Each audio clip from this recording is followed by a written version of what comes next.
अध्यक्ष अनंत कोटि ब्रह्मांड नायक सर्वेश्वरेश्वर भगवान श्री सीतारामचंद्र जी, जिनकी मंगलमयी करुणा के फलस्वरूप पवित्र मार्गशीर्ष मास में श्री रामायण के माध्यम से भगवान की भुवन पावनी गौरव गाथा का हम सभी लोग श्रवण लाभ प्राप्त कर रहे हैं। भगवान की कथा के सुरसिक श्रोता आंजनेय श्री हनुमंत लाल जी महाराज, जिनकी भावमयी उपस्थिति भगवान की कथा में सर्वदा सर्वत्र विद्यमान रहती है, इस संपूर्ण कार्यक्रम के प्रेरणा स्रोत एवं इस संपूर्ण परिसर के समस्त आध्यात्मिक कार्यक्रमों के प्रेरणा स्रोत ब्रह्मलीन पूज्य महर्षि योगी जी महाराज, जिनकी दिव्य चेतना से आज भी संस्थान में बड़े बड़े धार्मिक अनुष्ठान, प्रकल्प, संकल्प संपन्न हो रहे हैं। इस संपूर्ण कार्यक्रम के कर्ता धर्ता एवं महर्षि जी के संपूर्ण संकल्प को मूर्त रूप प्रदान कर रहे श्री अजय प्रकाश श्रीवास्तव जी, निशी श्रीवास्तव जी, इस राम कथा के यजमान दंपति, जिन्होंने संकल्प करके इस कथा को यजमान बनकर के श्रवण कर रहे हैं, श्री अरुण मिश्र जी, शीला मिश्र जी, उनके समस्त परिजन पुरजन बंधुजन, दूर दूर से समागत श्रद्धालु श्रोता बंधुओं, धर्मानुरागी सज्जनों, श्रद्धामयी माताओं, भगवान श्री हरि की मंगलमयी कृपा के फलस्वरूप पवित्र मार्गशीर्ष मास में हम सभी लोग रामायण जी की चर्चा श्रवण कर रहे हैं। ये मार्गशीर्ष मास भगवान का ही स्वरूप है। श्रीमद् भगवत गीता में भगवान ने जब अपनी विभूति का वर्णन किया तो भगवान ने कहा कि वृक्षों में मैं पीपल हूं, कवियों में मैं शुक्राचार्य हूं, कवि नाम उषना कवि। उसी प्रसंग में भगवान ने यह भी कहा, माशानाम मार्गशीर्षोहम, ये जो 12 महीना है, चैत्र वैशाख ज्येष्ठ आषाढ़ श्रावण भाद्रपद आश्विन मार्गशीर्ष पौष माघ फाल्गुन, इन 12 महीनों में जो मार्गशीर्ष मास है, ये भगवान का ही स्वरूप है। भगवान कहते हैं महीनों में मैं मार्गशीर्ष हूं के नाम पर, जिस महीनों के नाम पर ही कहे जाते हैं। तो मार्गशीर्ष का मतलब मृगशिरा नक्षत्र जिस महीने की पूर्णिमा तिथि को हो उसे मार्गशीर्ष कहते हैं। और मार्गशीर्ष का एक विशेष अर्थ यह है, मार्ग माने रास्ता और शीर्ष माने श्रेष्ठ, श्रेष्ठ मार्ग। मार्गशीर्ष का मतलब श्रेष्ठ मार्ग। श्रेष्ठ मार्ग क्या है? हम आत्म कल्याण के लिए किस श्रेष्ठ मार्ग पर चलें? तो मार्ग तो अनेक हैं। योग का मार्ग है, ज्ञान का मार्ग है, यज्ञ का मार्ग है, लेकिन इन सभी मार्गों में भगवत शरणागति, भगवान की भक्ति का जो मार्ग है वो सर्वश्रेष्ठ मार्ग है, इसलिए वो मार्ग शीर्ष है। मार्ग शीर्ष का मतलब श्रेष्ठ मार्ग। और इसी महीने में गोपियों ने भगवान श्री कृष्ण को प्रियतम के रूप में प्राप्त करने के लिए 1 महीने का व्रत किया था मार्गशीर्ष मास में। हेमंत ऋतु के प्रथम महीने में, हेमंत ऋतु का यह प्रथम महीना मार्गशीर्ष मास, यह भक्तों के लिए, उपासना के लिए बहुत ही उत्तम काल माना जाता है। गोपियों ने भी भगवान की वंशी की ध्वनि को सुनकर जब वो प्रेम विह्वला हो गई भगवान में उनका अनुराग हो गया। तो गोपियां सोचने लगी अब भगवान को हम कैसे प्राप्त करें। तो गोपियों ने विचार किया कि हम 1 महीने का व्रत करें और हमारे व्रत से प्रसन्न होकर भगवान हमको मिल जाएं। तो इसी मार्गशीर्ष मास में ही गोपियों ने 1 महीने का व्रत किया। वेदव्यास जी कहते हैं कि हेमंते प्रथमे मासी नंद ब्रज कुमारिकाः चेरुर्हविष्यं भुंजाना कात्यायन्यर्चयन् व्रतम्। हेमंत ऋतु के इस प्रथम महीने में मार्गशीर्ष मास में गोपियों ने 1 महीने का व्रतानुष्ठान किया और भगवान को प्रियतम के रूप में प्राप्त किया। तो गोपियों ने भी अपने आचरण से यह मार्ग प्रशस्त किया कि भगवान के चरणों का हम आश्रय लें, यही सर्वश्रेष्ठ मार्ग है, यही मार्गशीर्ष है। और ऐसे पवित्र मार्गशीर्ष मास में हम सभी लोग रामायण जी की चर्चा श्रवण कर रहे हैं। भगवान श्री राम का चरित्र अनंत है। 100 करोड़ रामायण में ब्रह्मा जी ने भगवान के चरित्र का विस्तार किया है। चरितम रघुनाथस्य शतकोटि प्रविस्तरम एकैकम अक्षरम प्रोक्तम महापातक नाशनम। राम जी के चरित्र का एक एक अक्षर हमारे महान से महान पातक को नष्ट करने वाला है।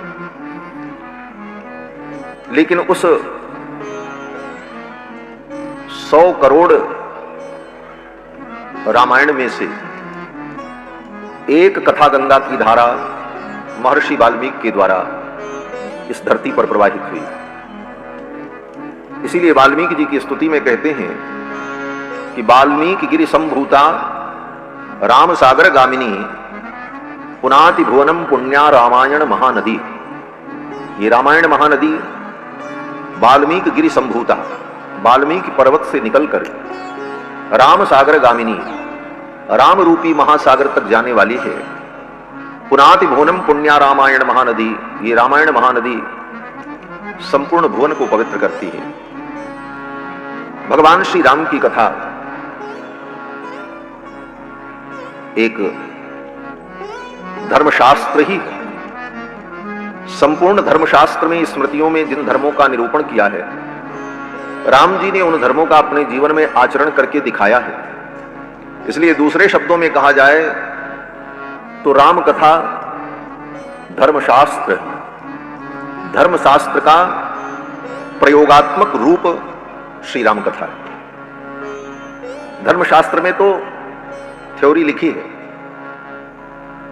क्या करना चाहिए, कैसे करना चाहिए, लेकिन उसका प्रयोगात्मक रूप अगर कहीं देखना है तो हम राम जी के चरित्र में देखें। इसीलिए विद्वानों ने कहा रामादिवत वर्तितव्यम, राम जी के समान हमें आचरण करना चाहिए। राम जी का संपूर्ण चरित्र धर्ममय चरित्र है और राम जी स्वयं साक्षात धर्म के विग्रह है। रामो विग्रहवान धर्मः, राम साक्षात धर्म के विग्रह। ये वाक्य मारीच ने राम जी के प्रति कहा है। रामो विग्रहवान धर्मः, ये सूक्ति यत्र तत्र सर्वत्र लिखी जाती है, कही जाती है, उद्धृत की जाती है। महर्षि वाल्मीकि ने रामायण में मारीच के मुख से ये बात कहलवाई। मारीच भगवान का शत्रु है और शत्रु अगर प्रशंसा करे इसका मतलब वो प्रशंसा 100% सत्य है। मित्र तो हो सकता है अपनेपन के कारण पक्षपात भी करे, लेकिन शत्रु कभी पक्षपात नहीं कर सकता। और शत्रु किसी बात को सहज स्वीकार भी नहीं कर सकता।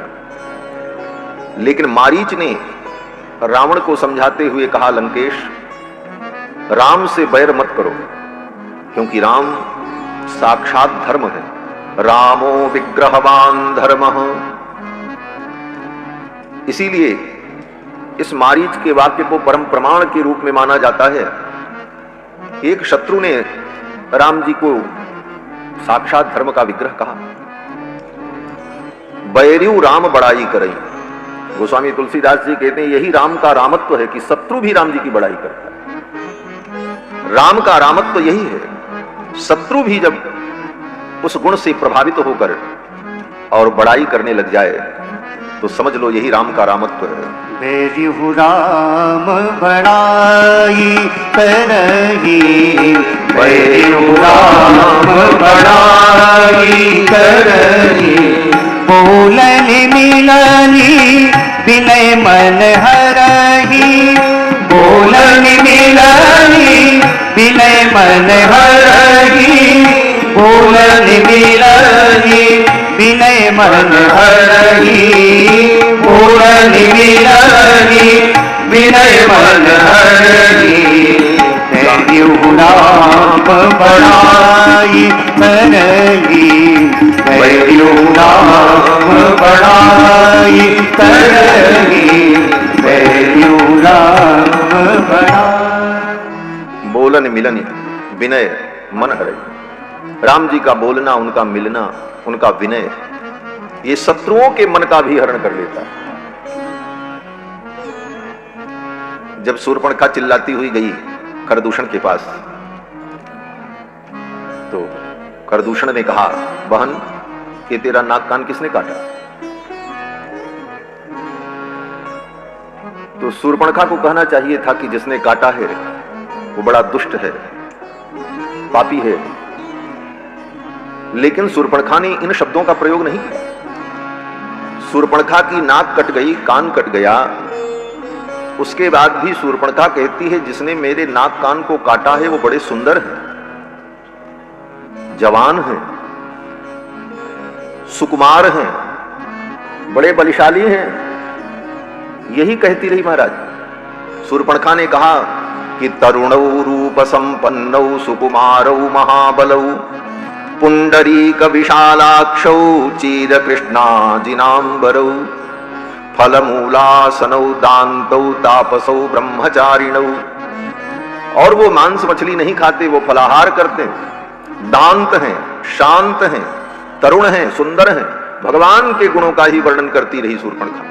सोचो, वैरिहु राम बड़ाई करे। खरदूषण ने कहा चलो देखते हैं। खरदूषण आए लड़ाई करने के लिए। जब राम जी को देखा तो खर ने कहा अपने मंत्री से कि जाओ इनको बोल दो, हम तो आए थे लड़ाई करने के लिए, इनको मारने के लिए, लेकिन अब हमारा मन बदल गया। क्या हो गया? बोले ये इतने सुंदर हैं कि इनको मारने का मन नहीं करता। खरदूषण कहते हैं, यद्यपि भगनी कीन कुरूपा, यद्यपि भगनी कीन कुरूपा, बदलायक नहीं पुरुष अनूपा, बदलायक नहीं पुरुष अनूपा, बदलायक नहीं पुरुष अनूपा, बदलायक नहीं पुरुष अनूपा। यद्यपि भगनी कीन कुरूपा, यद्यपि भगनी कीन कुरूपा, यद्यपि भगनी कीन। खरदूषण ने कहा यद्यपि इन्होंने मेरी बहन को कुरूप कर दिया, नाक कान काट लिया, लेकिन इतने सुंदर हैं कि इनको मारने का मन नहीं करता है। बैरिहु राम बड़ाई करे, यही राम का रामत्व है। इसीलिए आज भी राम सबकी आकांक्षा है। हमारी आपकी सबकी आकांक्षा अगर कुछ है तो वो राम है। आज किसी स्त्री से पूछो कि तुमको कैसा पति चाहिए, तो वो चाहे जैसी हो लेकिन यही कहेगी पति तो राम जैसा हो, राम ही चाहिए। एक पिता से पूछो तुमको बेटा कैसा चाहिए, तो पिता यही कहेगा राम जैसा बेटा हो। एक भाई से पूछो कैसा भाई चाहिए, तो भाई कहेगा कि राम जैसा भाई हो। मित्र से पूछो तुम्हें कैसा मित्र चाहिए, तो मित्र कहेगा कि मित्र हो तो राम जी जैसा हो। और तो और किसी शत्रु से पूछो कि शत्रु कैसा चाहिए, तो शत्रु यही कहेगा अगर दुश्मन भी मिले तो राम जी जैसा मिले, जिससे दुश्मनी करके कल्याण हो जाए, उद्धार हो जाए। आज भी राम जन जन की आकांक्षा है। आज भी राम जन जन के मनोरथ हैं। आज भी राम जन जन की आवश्यकता है। इसीलिए आज भी 9 लाख वर्ष बाद भी राम जी का चरित्र मानव समाज के लिए प्रासंगिक है और कल्याणप्रद। इसीलिए बड़े बड़े ऋषि मुनि महात्माओं ने भगवान के पावन चरित्र को गाया और अपने मन को परम पवित्र किया। कल की कथा में आप सभी लोगों ने श्रवण किया, भगवान अयोध्या में प्रकट हुए चार रूपों में, कृत्वात्मानं चतुर्विधम, 4 रूपों में भगवान प्रकट हुए। इधर जब भगवान प्रकट होने के लिए संकल्प करते हैं तो ब्रह्मा जी ने देवताओं से कहा कि तुम लोग भी अपने अपने अंश से यक्षी, किन्नरी, गंधर्वी और अनेक प्रकार की देवताओं की उप प्रजातियों में अपनी संतानों को उत्पन्न करके, अपने तेज से संतानों को उत्पन्न करके तत्त रूपों में भगवान की सेवा के लिए चलो। ब्रह्मा जी ने सभी देवताओं को आदेश दिया, बानर तनु धरि धरि मही हरिपद सेवहु जाय। बानर रूप धारण करके जा करके भगवान हरि की सेवा करो। किसी को उपदेश देना हो तो पहले स्वयं उपदेश का पालन करना चाहिए। पर उपदेश कुशल बहु तेरे, जे आचरहि ते नर न घनेरे। ब्रह्मा जी ने देवताओं को उपदेश दिया, लेकिन देवताओं को उपदेश देने के पहले ब्रह्मा जी ने स्वयं अपने अंश से एक पराक्रमी रीछ को उत्पन्न किया। किसको? बोले जामवंत जी महाराज। ये जामवंत जी जो हैं ये ब्रह्मा जी के अवतार हैं। भगवान की सेवा के लिए ब्रह्मा जी ही जामवंत के रूप में अवतरित हो गए। जिम ब्रह्माणस्य सहसा मम वक्त्राद अजायत। ब्रह्मा जी कहते हैं पहले ही मैंने अपने अंश से जाम्बवान नाम के वृक्ष को उत्पन्न कर दिया है। और कैसे उत्पन्न हुए? बोले ब्रह्मा जी जब जम्हाई ले रहे थे तो ब्रह्मा जी के जम्हाई लेने पर उनके मुख के अंदर से जामवंत जी महाराज प्रकट हुए, इसीलिए उनका नाम जाम्बवान पड़ा है। ब्रह्मा ने जृंभण किया, जृंभण माने जम्हाई, और जृंभण करते समय उनके मुख से प्रादुर्भाव हुआ, इसलिए उनका नाम जाम्बवान हुआ। और उन्हीं जाम्बवान को हम लोग जामवंत जी कहते हैं। तो पूर्वमेव मया सृष्टो जाम्बवान वृक्षपुंगवः जृंभमाणस्य सहसा मम वक्त्रादजायत। ब्रह्मा जी ने कहा जृंभण करने पर मेरे मुख से जाम्बवान प्रकट हुए। अब आप लोग भी अपने अपने अंश से बानरों को प्रकट करो भगवान की सेवा के लिए। फिर तो महाराज पवन देवता ने अपने अंश से हनुमान जी महाराज को प्रकट किया। मारुतस्य उरस श्रीमान हनुमान नाम बानरः। पवन देवता के औरस पुत्र श्री हनुमान जी महाराज प्रकट हुए। धनदस्य सुत श्रीमान बानरो गंधमादनः। कुबेर ने अपने अंश से गंधमादन नाम के बानर को उत्पन्न किया। सूर्य भगवान ने अपने अंश से सुग्रीव नाम के बानर को उत्पन्न किया। सुग्रीवम जनयामास तपनस्तपतांबरः। तपनः सूर्य, सूर्य का एक नाम है तपन, जो तपते। तपतांबरः,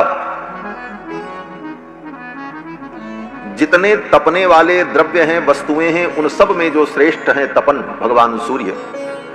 उन्होंने सुग्रीव नाम के बानर को उत्पन्न किया। इंद्र ने अपने अंश से बाली नाम के बानर को उत्पन्न किया। और मैंदम चतुविदम चैव जनयामास तु स्वयं। अश्वनी कुमार ने अपने अंश से मयंद और द्विविद नाम के बानर को उत्पन्न किया। विश्वकर्मा ने अपने अंश से नल नाम के बानर को उत्पन्न किया। इस प्रकार यत्र तत्र सर्वत्र देवताओं के अंश से बानर भालू उत्पन्न हो गए और सब प्रतीक्षा करने लगे भगवान आएंगे। और कितनी प्रतीक्षा की इन बानरों ने भगवान की। इतनी प्रतीक्षा कौन करेगा? बोले सबकी प्रतीक्षा की तो बड़ी चर्चा होती है। अमुक भक्त ने भगवान की इतनी प्रतीक्षा की, अमुक भक्त ने इतनी प्रतीक्षा की, लेकिन रामायण की कथा में इन भक्तों की प्रतीक्षा की बात शायद ही कभी कोई करता हो। भगवान अभी प्रकट होने जा रहे हैं और ब्रह्मा जी ने कहा सबको प्रकट करो। ब्रह्मा जी के आदेश से उन देवताओं ने अपने अपने अंश से तत्त जगहों पर रूप धारण कर लिया और प्रकट हो गए और प्रतीक्षा करने लगे कि भगवान आएंगे। और कितनी प्रतीक्षा की। बोले भगवान अयोध्या में प्रकट हुए, 12 वर्ष के हुए, फिर मिथिला गए, विवाह हुआ, विवाह के बाद आए, तब 12 वर्ष फिर अयोध्या में रहे, तब 24 वर्ष के हो गए जब ठाकुर जी 25वें वर्ष में प्रवेश हुआ, तब वन यात्रा पर गए। और उसके बाद 12 वर्ष तक की अवधि तो इधर उधर ही बीती। जब वनवास की अवधि समाप्त प्राय होने वाली थी, तब उन वानरों से भगवान की भेंट हुई। इतने वर्षों तक इन वानरों ने राम जी की प्रतीक्षा की और सब प्रतीक्षा कर रहे थे, प्रभु आएंगे, दर्शन होगा। और ये सब वानर साधारण नहीं, नखद्रष्टा युधा सर्वे सर्वे सर्वास्त्र कोविदाह। ये जितने वानर देवताओं के अंश से उत्पन्न हुए, नखद्रष्टा युधा सर्वे, इनका अस्त्र शस्त्र, इनका नख, इनका दांत, पत्थर, पहाड़, पेड़, यही इनके अस्त्र शस्त्र। पूरी रामायण आप पढ़ लो, वाल्मीकि रामायण, और पूरी रामचरितमानस गोस्वामी जी की पढ़ लो, किसी वानर के हाथ में कोई शस्त्र रहा हो इसका वर्णन नहीं है। यहां तक कि श्री हनुमान जी महाराज ने युद्ध किया है, हनुमान जी ने किसी को गदा से मारा हो युद्ध में, इसका वर्णन कहीं रामायण में नहीं है, कहीं नहीं। यहां तक कि हनुमान चालीसा में भी कहीं गदा का वर्णन नहीं आया। हम लोग प्रतिदिन हनुमान चालीसा पढ़ते हैं, कहीं गदा लिए हो तो बताओ।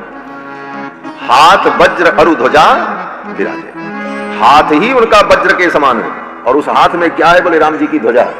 जय श्री राम। तो हनुमान जी महाराज और जितने वानर, इन सब का आयुध क्या है? नख दृष्टा युधा सर्वे, इनके नख ही आयुध हैं, नोच लें। दांत इनका आयुध है, काट लें। और इसके बाद भी अगर आयुध की जरूरत पड़े तो अगल बगल इनके पास अस्त्र शस्त्र रहता है। अगल बगल जो वस्तुएं दिख गई, पत्थर दिख गया वही उठा करके पटक दिया असुर के ऊपर। पेड़ मिला, बोले पेड़ ही उखाड़ करके पटक दिया। और तो और कोई आदमी मिल जाए तो उसी को उठा करके उसके ऊपर फेंक दिया।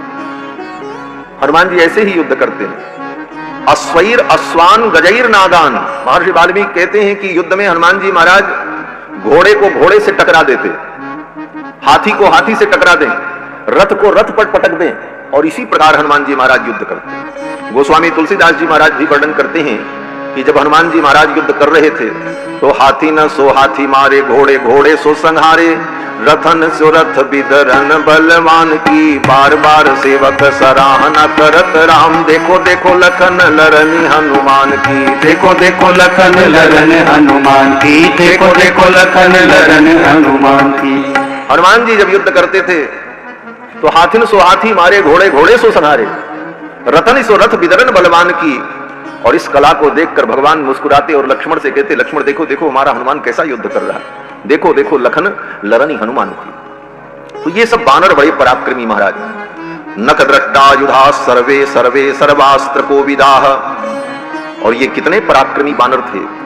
विचालये यु शैलेन्द्रान, बड़े बड़े पर्वत को ये अपने हाथ से धकेल करके एक जगह से दूसरे जगह कर दे, ऐसा पराक्रम था। विचाल येयु शैलेन्द्रान भेद योयु स्थिरान द्रुमान, बड़े बड़े वृक्षों को उखाड़कर किसी के ऊपर पटक दें, ऐसे पराक्रमी ये वानर। और समस्त प्रकार के अस्त्र शस्त्रों का इनको ज्ञान, सर्वे सर्वास्त्र को विदा, और अनेक प्रकार की दिव्य शक्तियों से संपन्न ये वानर थे।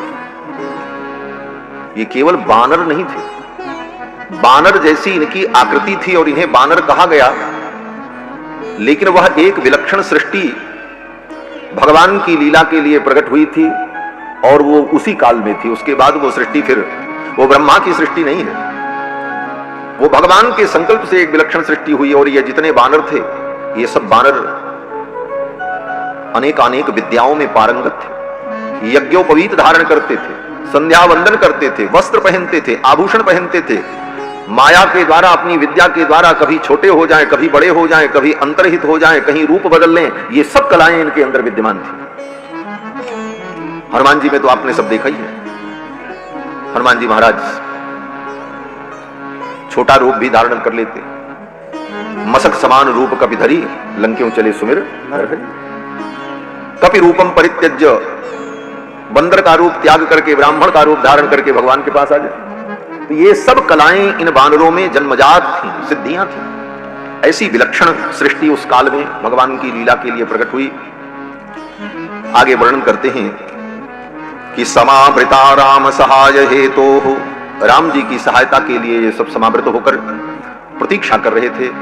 और इधर भगवान अयोध्या में प्रकट हुए। अयोध्या में महान उत्सव हुआ। जगुः कलम च गंधर्वान ऋतुश्चाप्सरसो गणाः, गंधर्वों ने सुंदर गीत गाया, अप्सराओं ने नृत्य किया।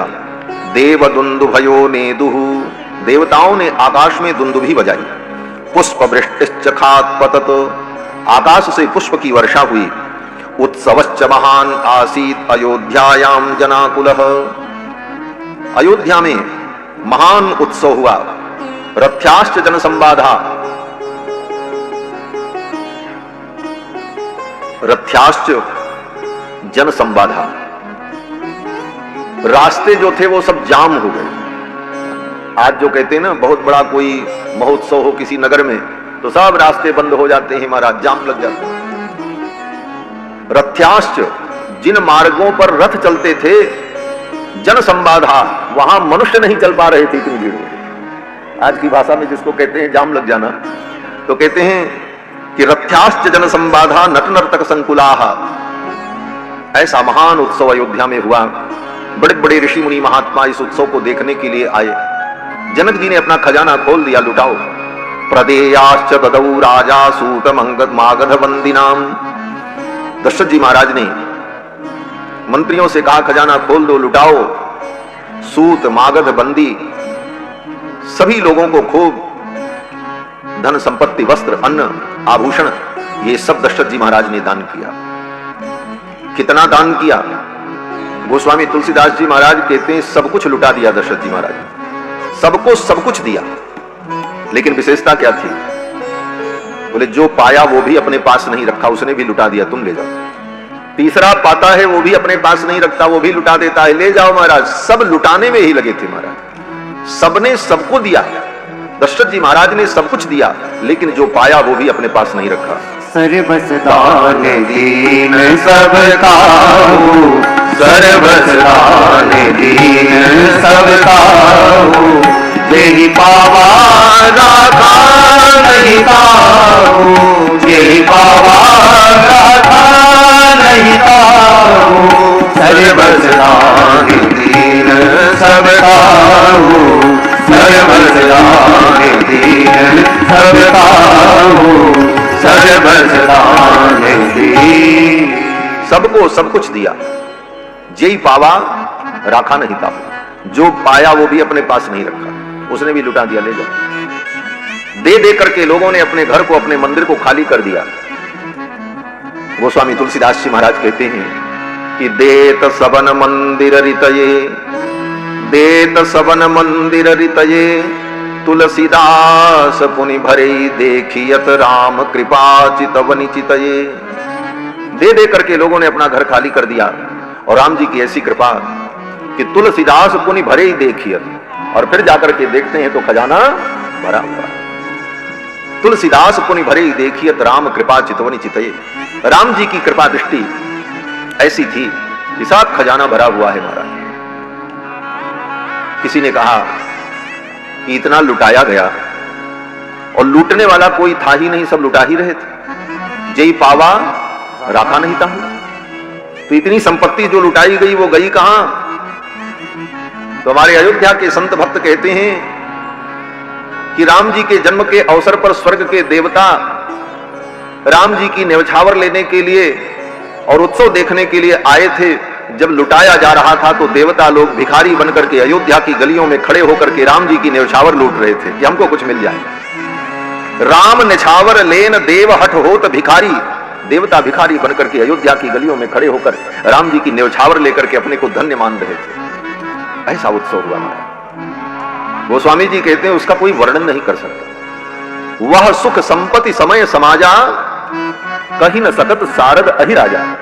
सरस्वती और शेष भी उस उत्सव का वर्णन नहीं कर सकते महाराज। वही सुख संपत्ति समय समाजा, वही सुख संपत्ति समय समाजा, कहीं न सकहि सारद अहिराजा, कहीं न सकहि सारद अहिराजा, वही सुख संपत्ति समय समाजा, वही सुख संपत्ति समय समाजा।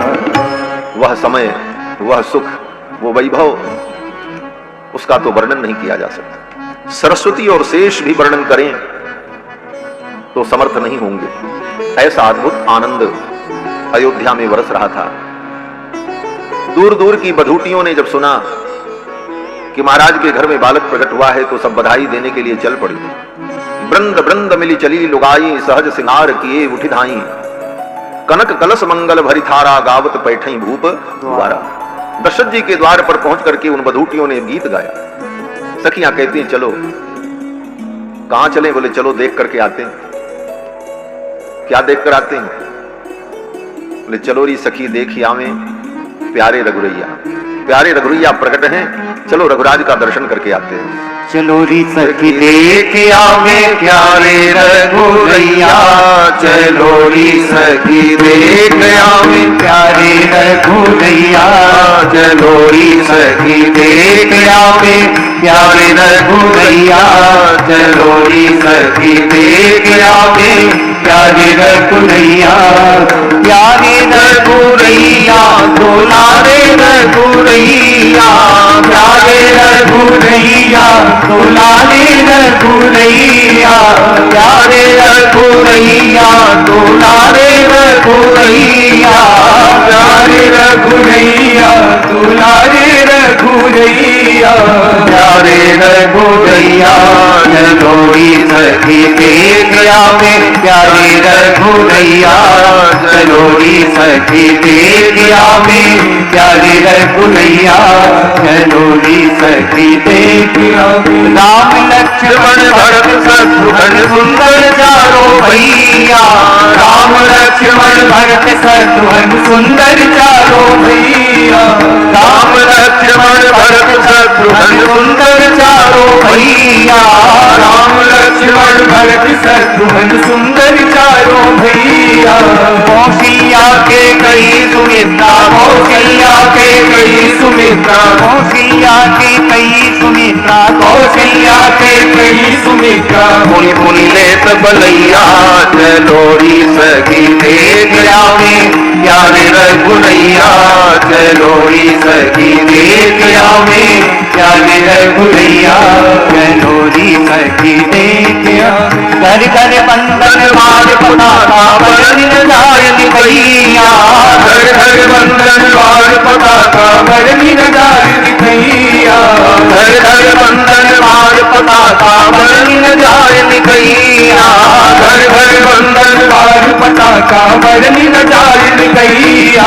पूरी नर नार मगन होए गावे, पूरी नर नार मगन होए गावे, पूरी नर नार मगन हुई गावे, पूरी नर नार मगन हुई गावे। बाजत अनंत बधैया, चलो री सखी देख आवे प्यारे रघुरैया, चलो री सखी देख आवे प्यारे रघुरैया, चलो री सखी देख आवे। सुनि दशरथ नथ खोल खजाने मंगल तृप्त करैया, सुनि दशरथ नथ खोल खजाने मंगल तृप्त करैया, सुनि दशरथ नथ खोल खजाने मंगल तृप्त करैया, सुनि दशरथ नथ खोल खजाने मंगल तृप्त करैया।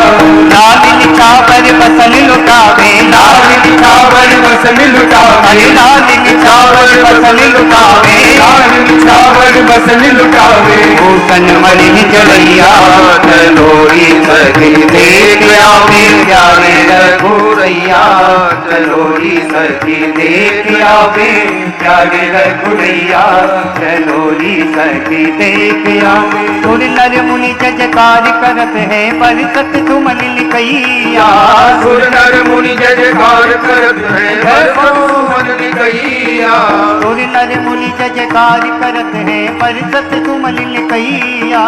सुर नर मुनि जय जयकार करत है बरसत सुमन कैया। श्री दशरथ जी के आंगन में, श्री दशरथ जी के आंगन में, श्री दशरथ जी के आंगन में, श्री दशरथ जी के आंगन में लागे मस्त गवैया। चलो ईश्वर की देख आवे प्यारे रघुरैया। चलो ईश्वर की देख आवे प्यारे रघुरैया।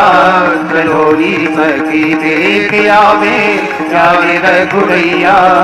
प्यारे रघुरैया दुलारे रघुरैया। प्यारे रघुरैया दुलारे रघुरैया। प्यारे रघुरैया दुलारे रघुरैया। प्यारे रघुरैया दुलारे रघुरैया। प्यारे रघुरैया चलो ईश्वर की देख आवे प्यारे रघुरैया। चलो ईश्वर की देख आवे प्यारे रघुरैया। चलो ईश्वर की देख आवे प्यारे रघुरैया। चलो ईश्वर की देख आवे। अयोध्या में कई दिनों तक ये उत्सव चलता रहा। गोस्वामी तुलसीदास जी महाराज तो वर्णन करते हैं कि 1 महीने के बराबर 1 दिन हो गए। सूर्य भगवान इस उत्सव को देख करके इतने आनंदित हुए कि वहीं रुक गए। जैसे कोई बहुत अच्छा दृश्य देख करके व्यक्ति रुक जाता है और देखने ही लगता है।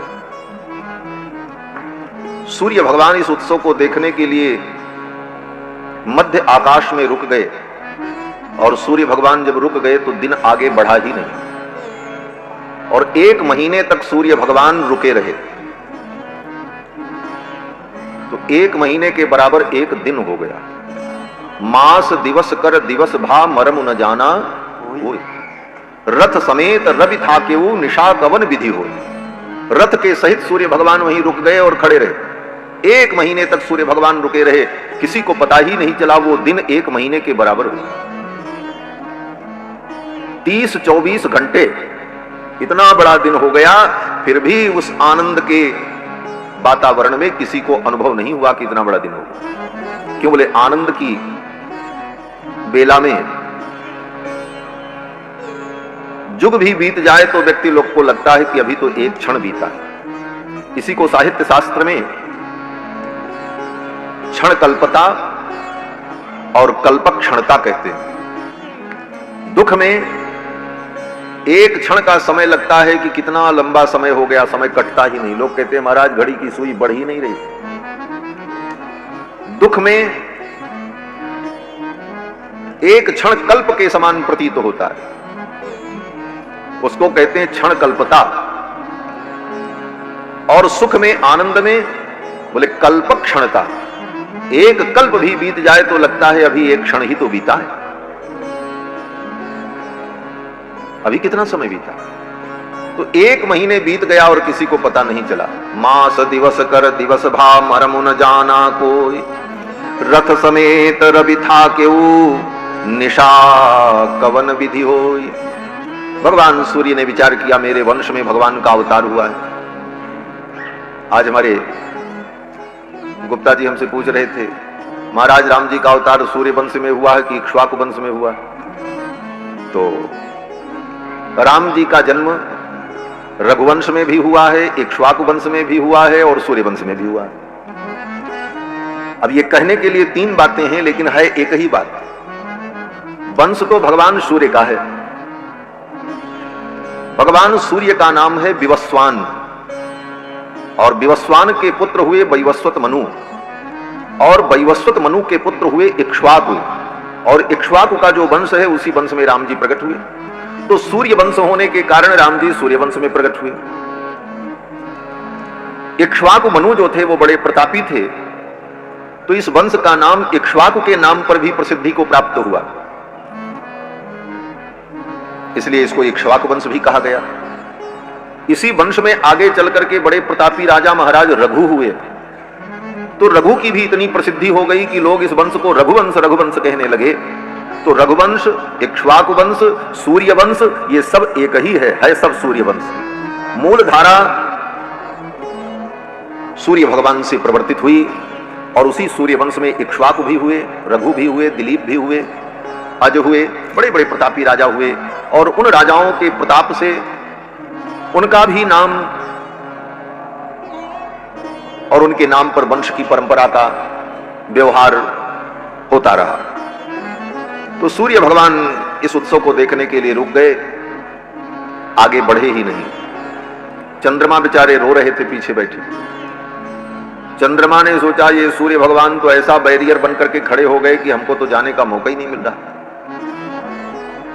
सूर्य भगवान हटे तब चंद्रमा का आगमन हो। भगवान के इस जन्म महोत्सव का चंद्रदेव दर्शन नहीं कर पाए। चंद्रदेव को बड़ा दुख हुआ। चंद्रमा ने भगवान से कहा, प्रभु आपके इस उत्सव का आनंद मैं नहीं प्राप्त कर सका। सूर्य भगवान हटे ही नहीं, वो तो डटे रहे 1 महीने तक। तो भगवान ने कहा, अच्छा चिंता मत करो, मेरा अगला अवतार चंद्रवंश में होगा और रात्रि में होगा, तब तुम दर्शन करना, तुमको परमानंद प्राप्त होगा। चंद्रमा ने कहा, महाराज अगला अवतार आपका चंद्रवंश में होगा, अभी 9 लाख वर्ष बाद होगा, तब तक मेरे मन को कैसे संतोष हो, इस सुख से मैं तो वंचित रह गया।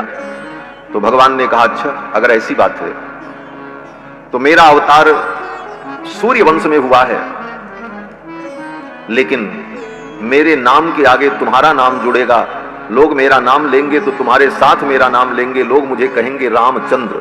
ये चंद्र नाम राम जी ने चंद्रमा को प्रसन्न करने के लिए अपने नाम से जोड़ लिया, रामचंद्र। भले सूर्य वंश में भगवान का अवतार हुआ, लेकिन कहीं भी राम जी के नाम के आगे सूर्य शब्द नहीं जुड़ा, चंद्र शब्द ही जुड़ा। श्री रामचंद्र कृपाल भजमन हरण भव भय दारुण। कई दिनों तक ये सब उत्सव चलता रहा।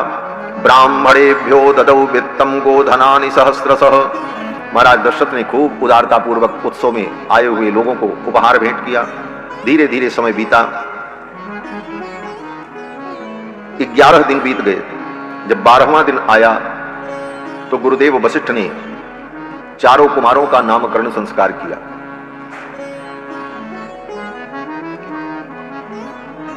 गृह सूत्र में इन संस्कारों का वर्णन किया गया। जितने संस्कार होते हैं उन संस्कारों की विधि क्या है, इसका वर्णन महर्षियों ने गृह सूत्र में किया है। और हर वेद के अलग अलग गृह सूत्र हैं, और उन गृह सूत्रों में ब्राह्मण क्षत्रिय वैश्य शूद्र चारों वर्णों के लिए किसके लिए क्या विधान है, वो सब महर्षियों ने अपने गृह सूत्र में वर्णन किया है। तो गृह सूत्र का वचन है कि 12वें दिन बालक का नामकरण संस्कार होना चाहिए। द्वादशे हनि नाम कुर्यात्, 12वें दिन नामकरण हो। अगर किसी कारण से 12वें दिन नामकरण न हो सके तो 12वें दिन के बाद किसी भी दिन शुभ मुहूर्त में उसका नामकरण किया जाए, ये विधि है। तो भगवान श्री राम का नामकरण संस्कार ठीक 12वें दिन हुआ। अतीत्यैकादशाहं तु नाम कर्म तथा करोत्, वसिष्ठ परम प्रीतो नामानि कुरुते तदा। परम प्रीति से युक्त होकर गुरुदेव वशिष्ठ ने चारों कुमारों का नामकरण किया। गुरुदेव वशिष्ठ आए, देवताओं का विधि पूर्वक पूजन हुआ, और फिर कौशल्या कुमार को वशिष्ठ जी ने अपनी गोद में लिया। गोद में लेते ही वशिष्ठ जी को प्रेम की समाधि लग गई। महर्षि वाल्मीकि कहते हैं कि वशिष्ठ परम प्रीतो। रघुनाथ जी को गोद में जब लिया तो वशिष्ठ जी की आंखें बंद हो गईं और कुछ देर के लिए वो समाधिस्थ हो गए। और वशिष्ठ जी को पितामह ब्रह्मा की वो सब बातें याद आ गईं। ब्रह्मा जी ने कहा था इक्ष्वाकु मनु के पुरोहित बनकर के जाओ। जब इक्ष्वाकु मनु को अयोध्या का राज्य सौंपा ब्रह्मा जी ने, तो इक्ष्वाकु मनु ने कहा कि हम अयोध्या में राजा बनकर के तो रहेंगे, लेकिन हमारा धर्म कर्म अनुष्ठान संपादन कौन कराएगा, कोई पुरोहित होना चाहिए। तो ब्रह्मा जी ने वशिष्ठ जी से कहा तुम इनके पुरोहित बनकर के जाओ, कुल पुरोहित बनकर। वशिष्ठ जी ने कहा हम पुरोहित नहीं बनेंगे। ये पुरोहित बनने वाले ब्राह्मणों को बड़ा अपमान सहन करना पड़ता है। अहंकारी जजमान मिल जाए जिसको धन का घमंड हो, तो ब्राह्मणों का अनादर भी करता है, उन्हें नौकर समझ लेता है। और ब्राह्मण ऐसे घमंडी जजमानों का सम्मान करता, उनके पीछे डोलता है, हाँ जी हाँ जी हाँ सेठ जी हाँ जी। मैं तो बहुत बातें कह देता हूं व्यासपीठ से जो समाज के लिए जरूरी है, जानने की आवश्यकता है। अगर कोई यजमान धन के अभिमान में, पद के अभिमान में पुरोहित और ब्राह्मण को अपना नौकर समझे और उनके साथ इस तरह का व्यवहार करे तो उसका पुण्य नष्ट हो जाता है, यह अनुचित है। महाराज वशिष्ठ जी ने कहा कि ये पौरोहित्य कर्म बहुत मंद कर्म है। गोस्वामी जी लिखते हैं, उपरोहित कर्म अति मंदा, उपरोहित कर्म अति मंदा, वेद पुराण सुमित कर निंदा, वेद पुराण सुमित कर निंदा।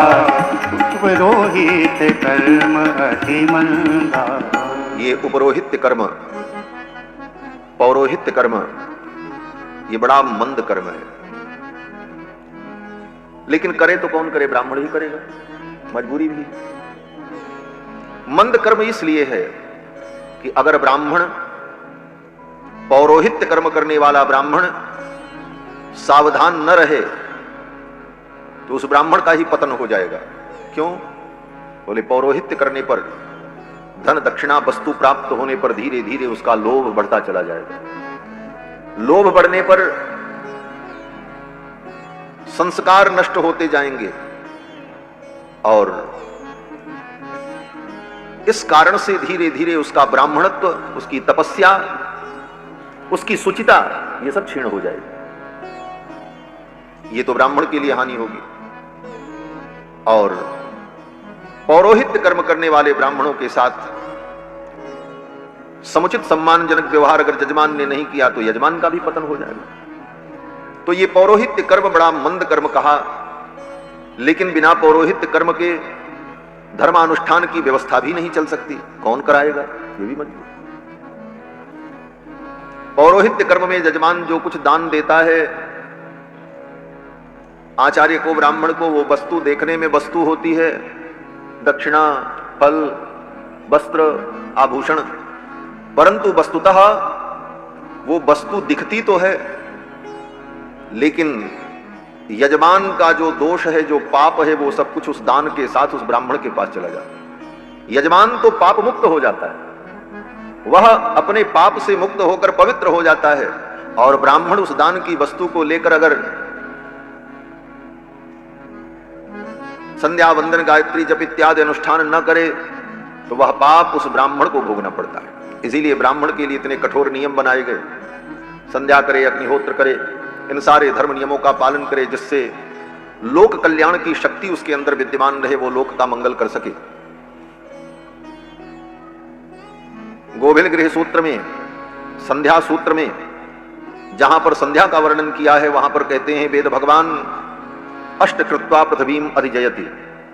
ब्राह्मण नियम से संध्या वंदन करके गायत्री का जप करे तो उसके गायत्री जप से जो प्रतिग्रह का दान वो लेता है, उस दान में जो दोष है वो दोष समाप्त हो जाता है। अन्यथा वो प्रतिग्रह, वो दान उस ब्राह्मण का पतन करा देता है। तो पौरोहित्य कर्म बड़ा मंद कर्म। वशिष्ठ जी ने कहा कि हम पौरोहित्य कर्म नहीं करेंगे। वेद पुराण सुमित कर निंदा।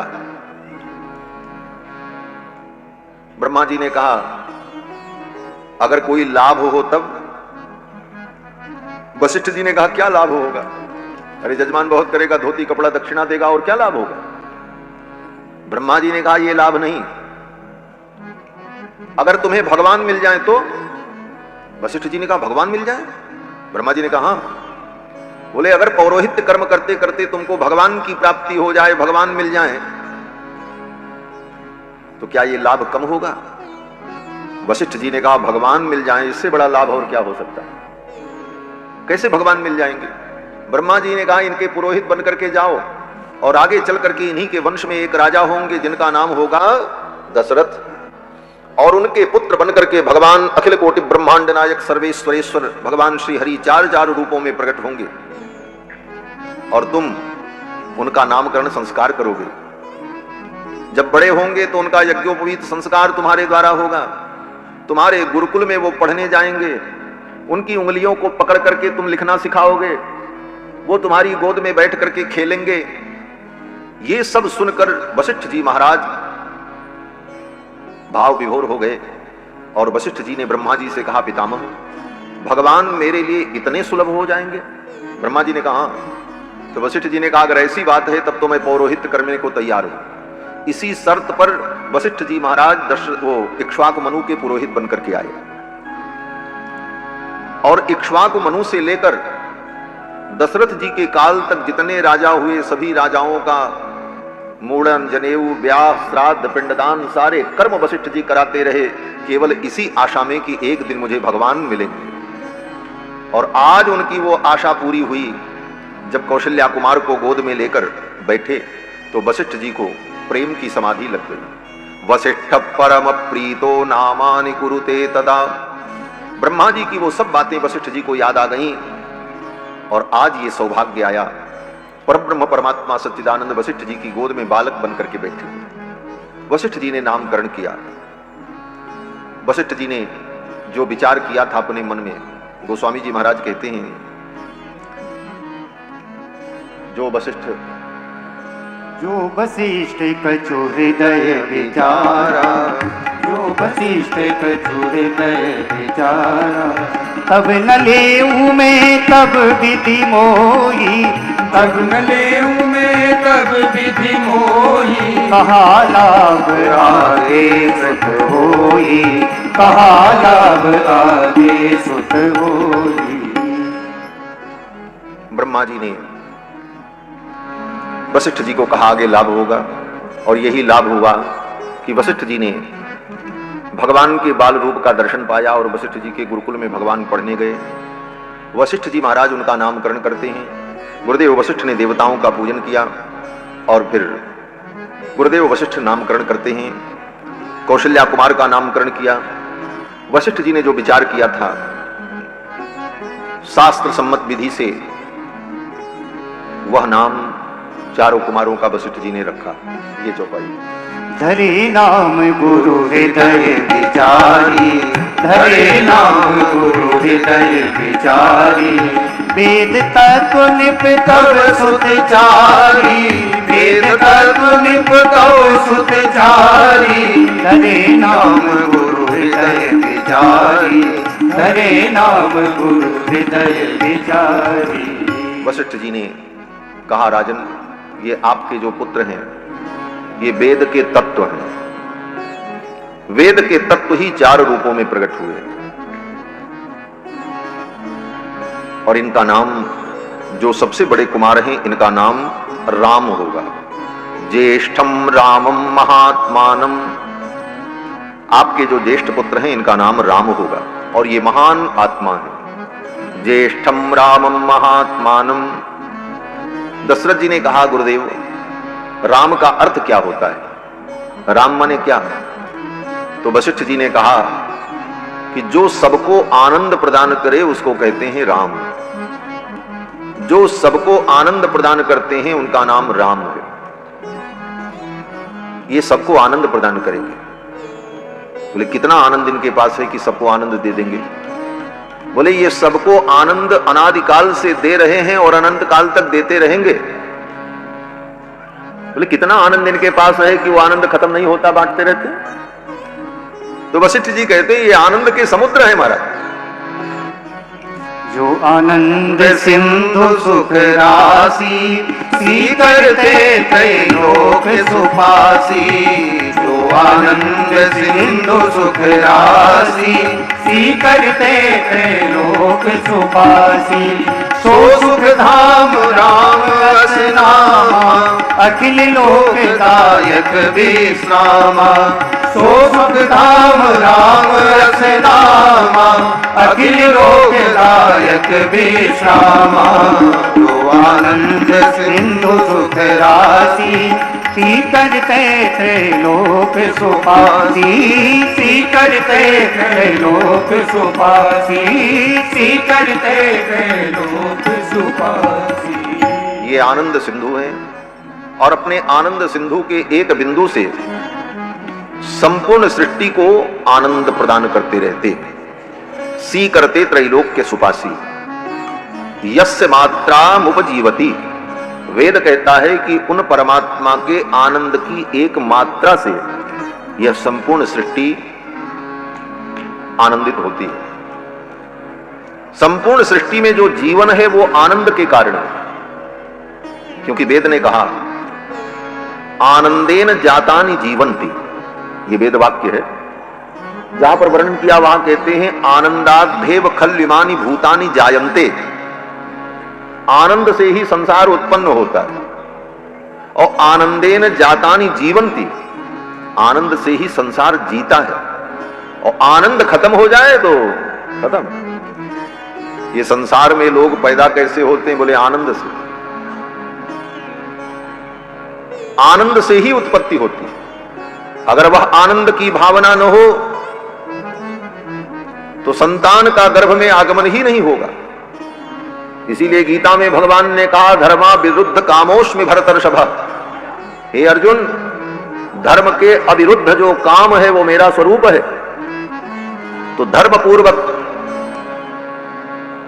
पाणी ग्रहण करके उस काम सुख आनंद में ही जीव की उत्पत्ति होती है सभी योनियों में।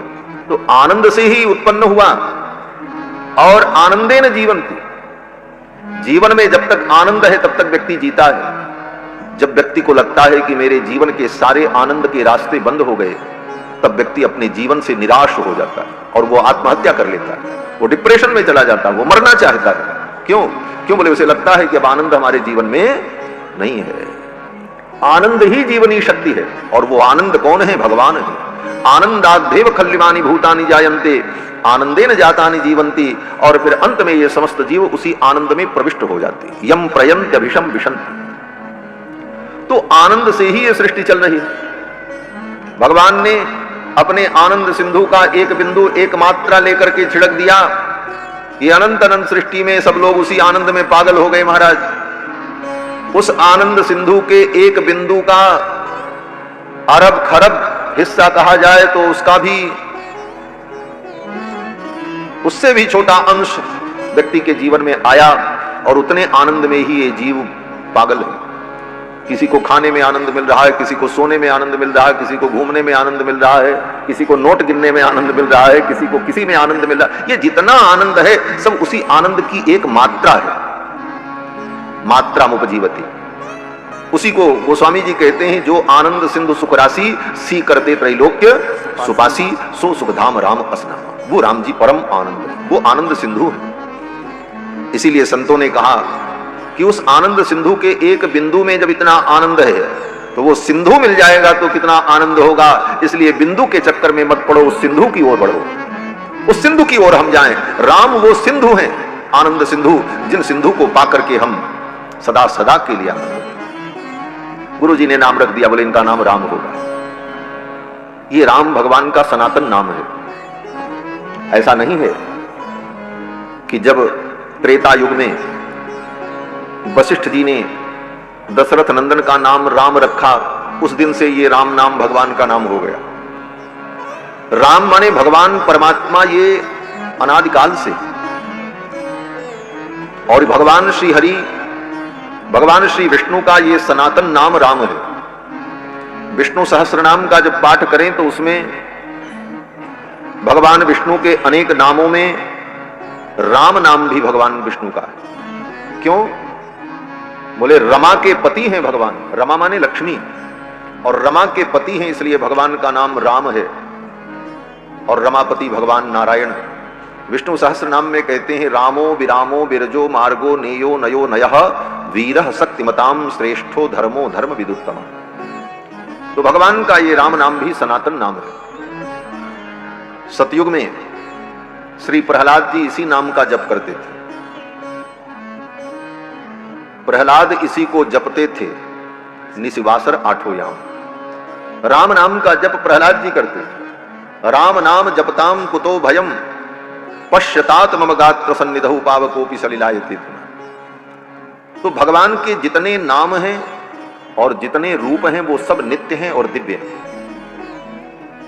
द्वापर युग में भगवान वसुदेव के पुत्र बने, तो वसुदेव जी के पुत्र बने तो भगवान का नाम वासुदेव हुआ। तो इसका मतलब ये नहीं है कि वासुदेव नाम पहले भगवान का नहीं था, वो तो संयोग है कि भगवान वसुदेव के पुत्र बने इसलिए वासुदेव, ये भी बात सिद्ध हो जाएगी। लेकिन वासुदेव नाम भगवान का सनातन नाम है। वासनात् वासुदेवस्य वासितम भुवनत्रयम सर्वभूत निवासोसी वासुदेव नमोस्तुते। वेद व्यास जी कहते हैं कि भगवान कण कण में वास करते हैं, इसलिए उनका नाम वासुदेव है, और ये वासुदेव नाम भगवान का सनातन नाम। सतयुग में ध्रुव जी महाराज ने इसी मंत्र का जप किया था, नमो भगवते वासुदेवाय। तो भगवान के जितने नाम हैं, जितने रूप हैं, वो सब नित्य हैं और दिव्य हैं और सब सनातन हैं। किसी कालखंड में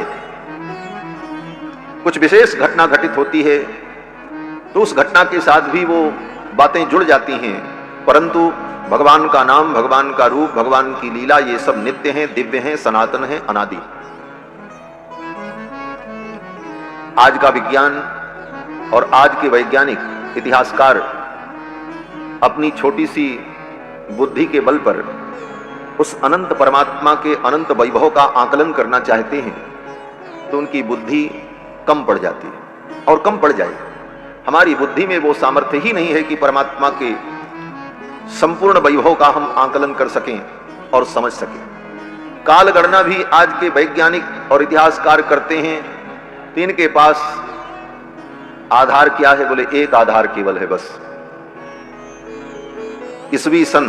बस ईसवी सन का खूंटा गाड़ दिया और उसी के इर्द गिर्द घूमते रहे। ईसा से इतने वर्ष पूर्व, ईसा से इतने वर्ष बाद, सारा इतिहास पढ़ लो, इससे अलावा क्या है इनके पास?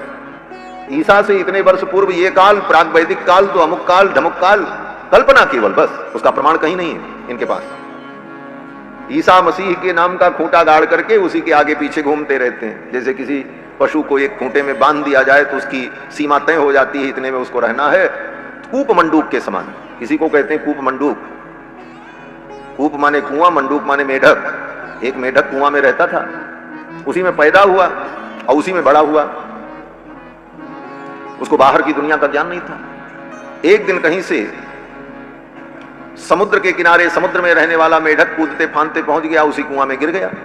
जब कुआं में गिरा, दोनों मेढक की दोस्ती हो गई, तो दोनों एक दूसरे से अपना अपना विषय बताने लगे। तो कुएं वाले मेढक ने कहा, भाई तुम समुद्र में रहते थे, तुम्हारा समुद्र कितना बड़ा है?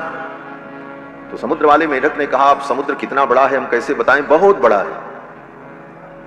तो कुएं वाले मेढक ने उसी कुएं में एक तरफ से छलांग लगाई, दूसरी तरफ, बोले इतना बड़ा? तो समुद्र वाले मेढक ने कहा, नहीं नहीं ये तो कुछ नहीं है, बहुत बड़ा। फिर उस कुएं वाले मेढक ने उधर से छलांग लगाई, इधर, बोले इतना बड़ा? वो समुद्र वाले मेढक ने कहा, नहीं नहीं बहुत बड़ा। अंत में हार करके उस कुएं वाले मेढक ने कहा, इससे ज्यादा कुछ हो ही नहीं सकता, इससे बड़ा समुद्र क्या होगा? क्योंकि जीवन भर उसी कुएं में वो रहा, उससे बाहर कभी निकल नहीं पाया, इसलिए वो कभी जान न सका। तो ये जो आज के इतिहासकार हैं और इनकी जो कालगणना है वो तो इसी प्रकार की है, कूप मंडूक जैसी।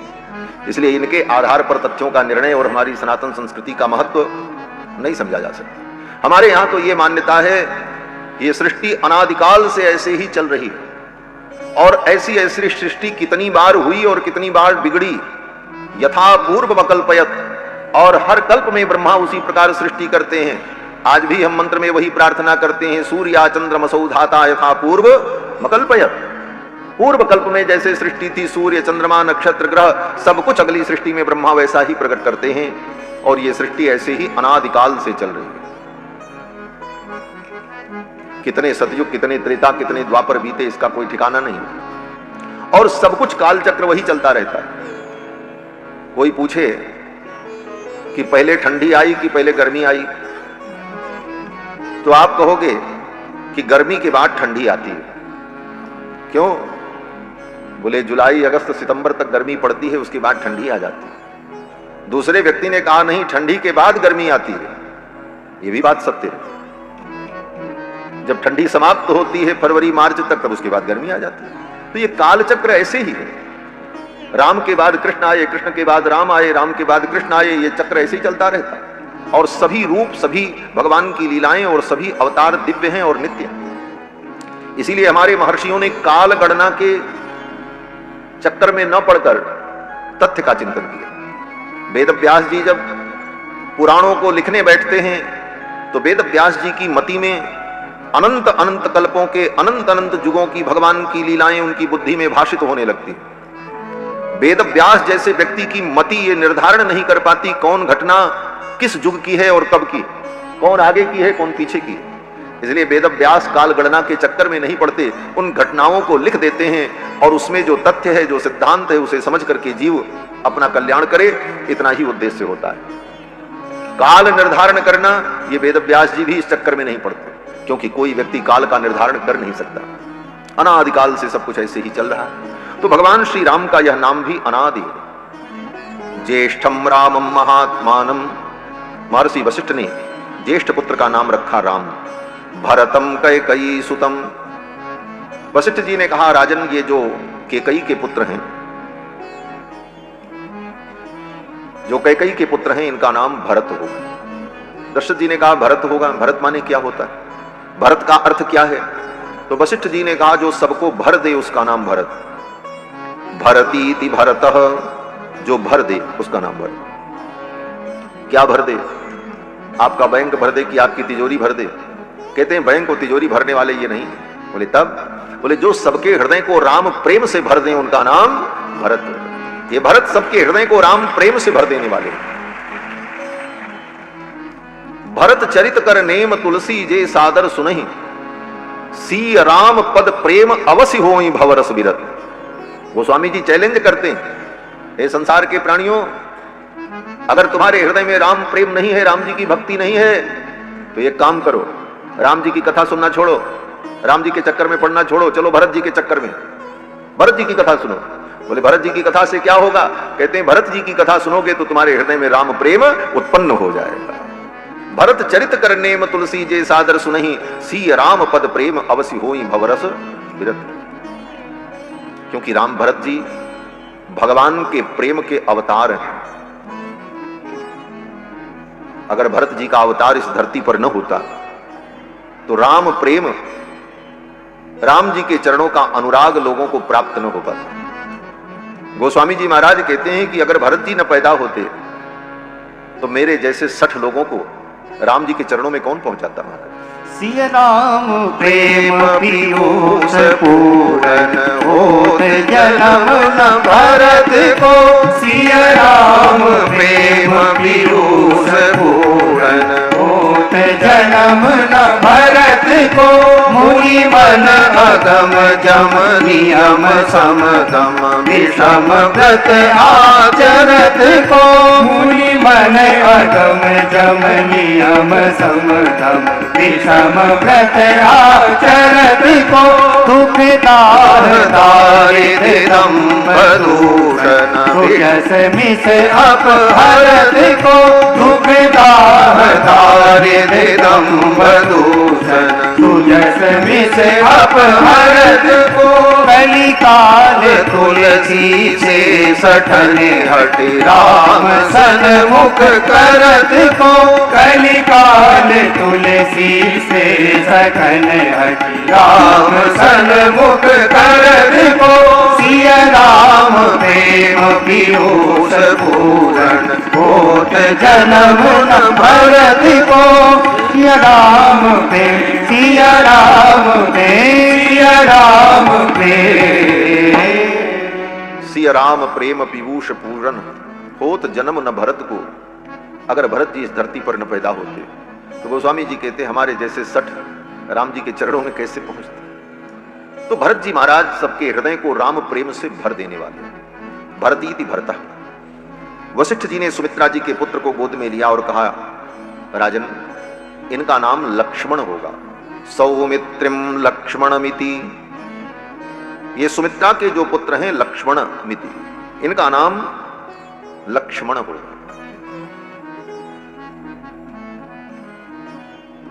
क्यों इनका नाम लक्ष्मण होगा?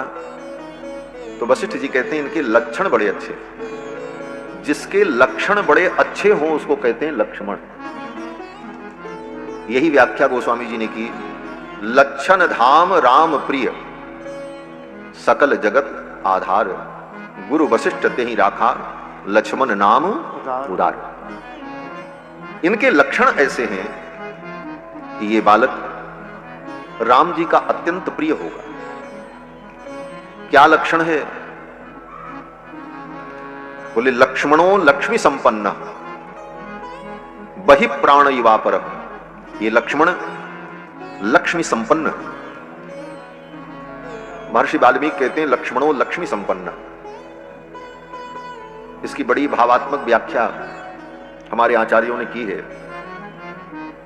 कि वाल्मीकि जी लक्ष्मण जी के विषय में कहते हैं लक्ष्मणो लक्ष्मी संपन्न। ये लक्ष्मी से संपन्न है। और लक्ष्मण जी के पास कितनी लक्ष्मी है विचार कर लो। राम जी तो अयोध्या के राजा बने। भरत जी, बोले भरत जी युवराज बने।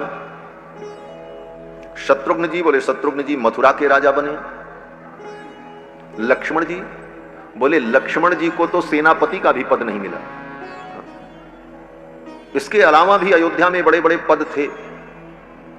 महामंत्री का पद, सेनापति का पद, कोषाध्यक्ष का पद, लेकिन लक्ष्मण जी को कोई पद नहीं मिला। न कहीं के राजा बने, न कहीं के युवराज बने, यहां तक कि एक सिपाही भी नहीं बने लक्ष्मण जी। जीवन भर ठाकुर जी की चरणों की सेवा करते रहे। लक्ष्मण जी भगवान के चरण सेवक दास बनकर के ही जीवन भर रहे, कोई पद ही नहीं मिला। लेकिन उन लक्ष्मण के विषय में वाल्मीकि जी कहते हैं लक्ष्मणो लक्ष्मी संपन्न। लक्ष्मण जी तो लक्ष्मी से संपन्न है। इनके पास जितना धन है उतना धन किसी के पास नहीं। बोले न राज, न काज, न पद, न प्रतिष्ठा, और कहते हैं धन है लक्ष्मी जी, लक्ष्मी है। लक्ष्मण के पास धन है। क्या धन है लक्ष्मण जी के पास? किस दृष्टिकोण से वाल्मीकि जी कहते हैं लक्ष्मणो लक्ष्मी संपन्न? तो कहते हैं देखो, ये जितना संसार में धन है, चल अचल संपत्ति, चल अचल संपूर्ण संपत्ति की स्वामिनी कौन है? बोले लक्ष्मी। और वो लक्ष्मी भी किसको अपना धन मानती है? बोले वो लक्ष्मी भगवान के चरणों को अपना धन मानती है। लक्ष्मी सदा भगवान के चरण को पकड़ करके बैठी रहती है, चरण छोड़ के नहीं जाती लक्ष्मी।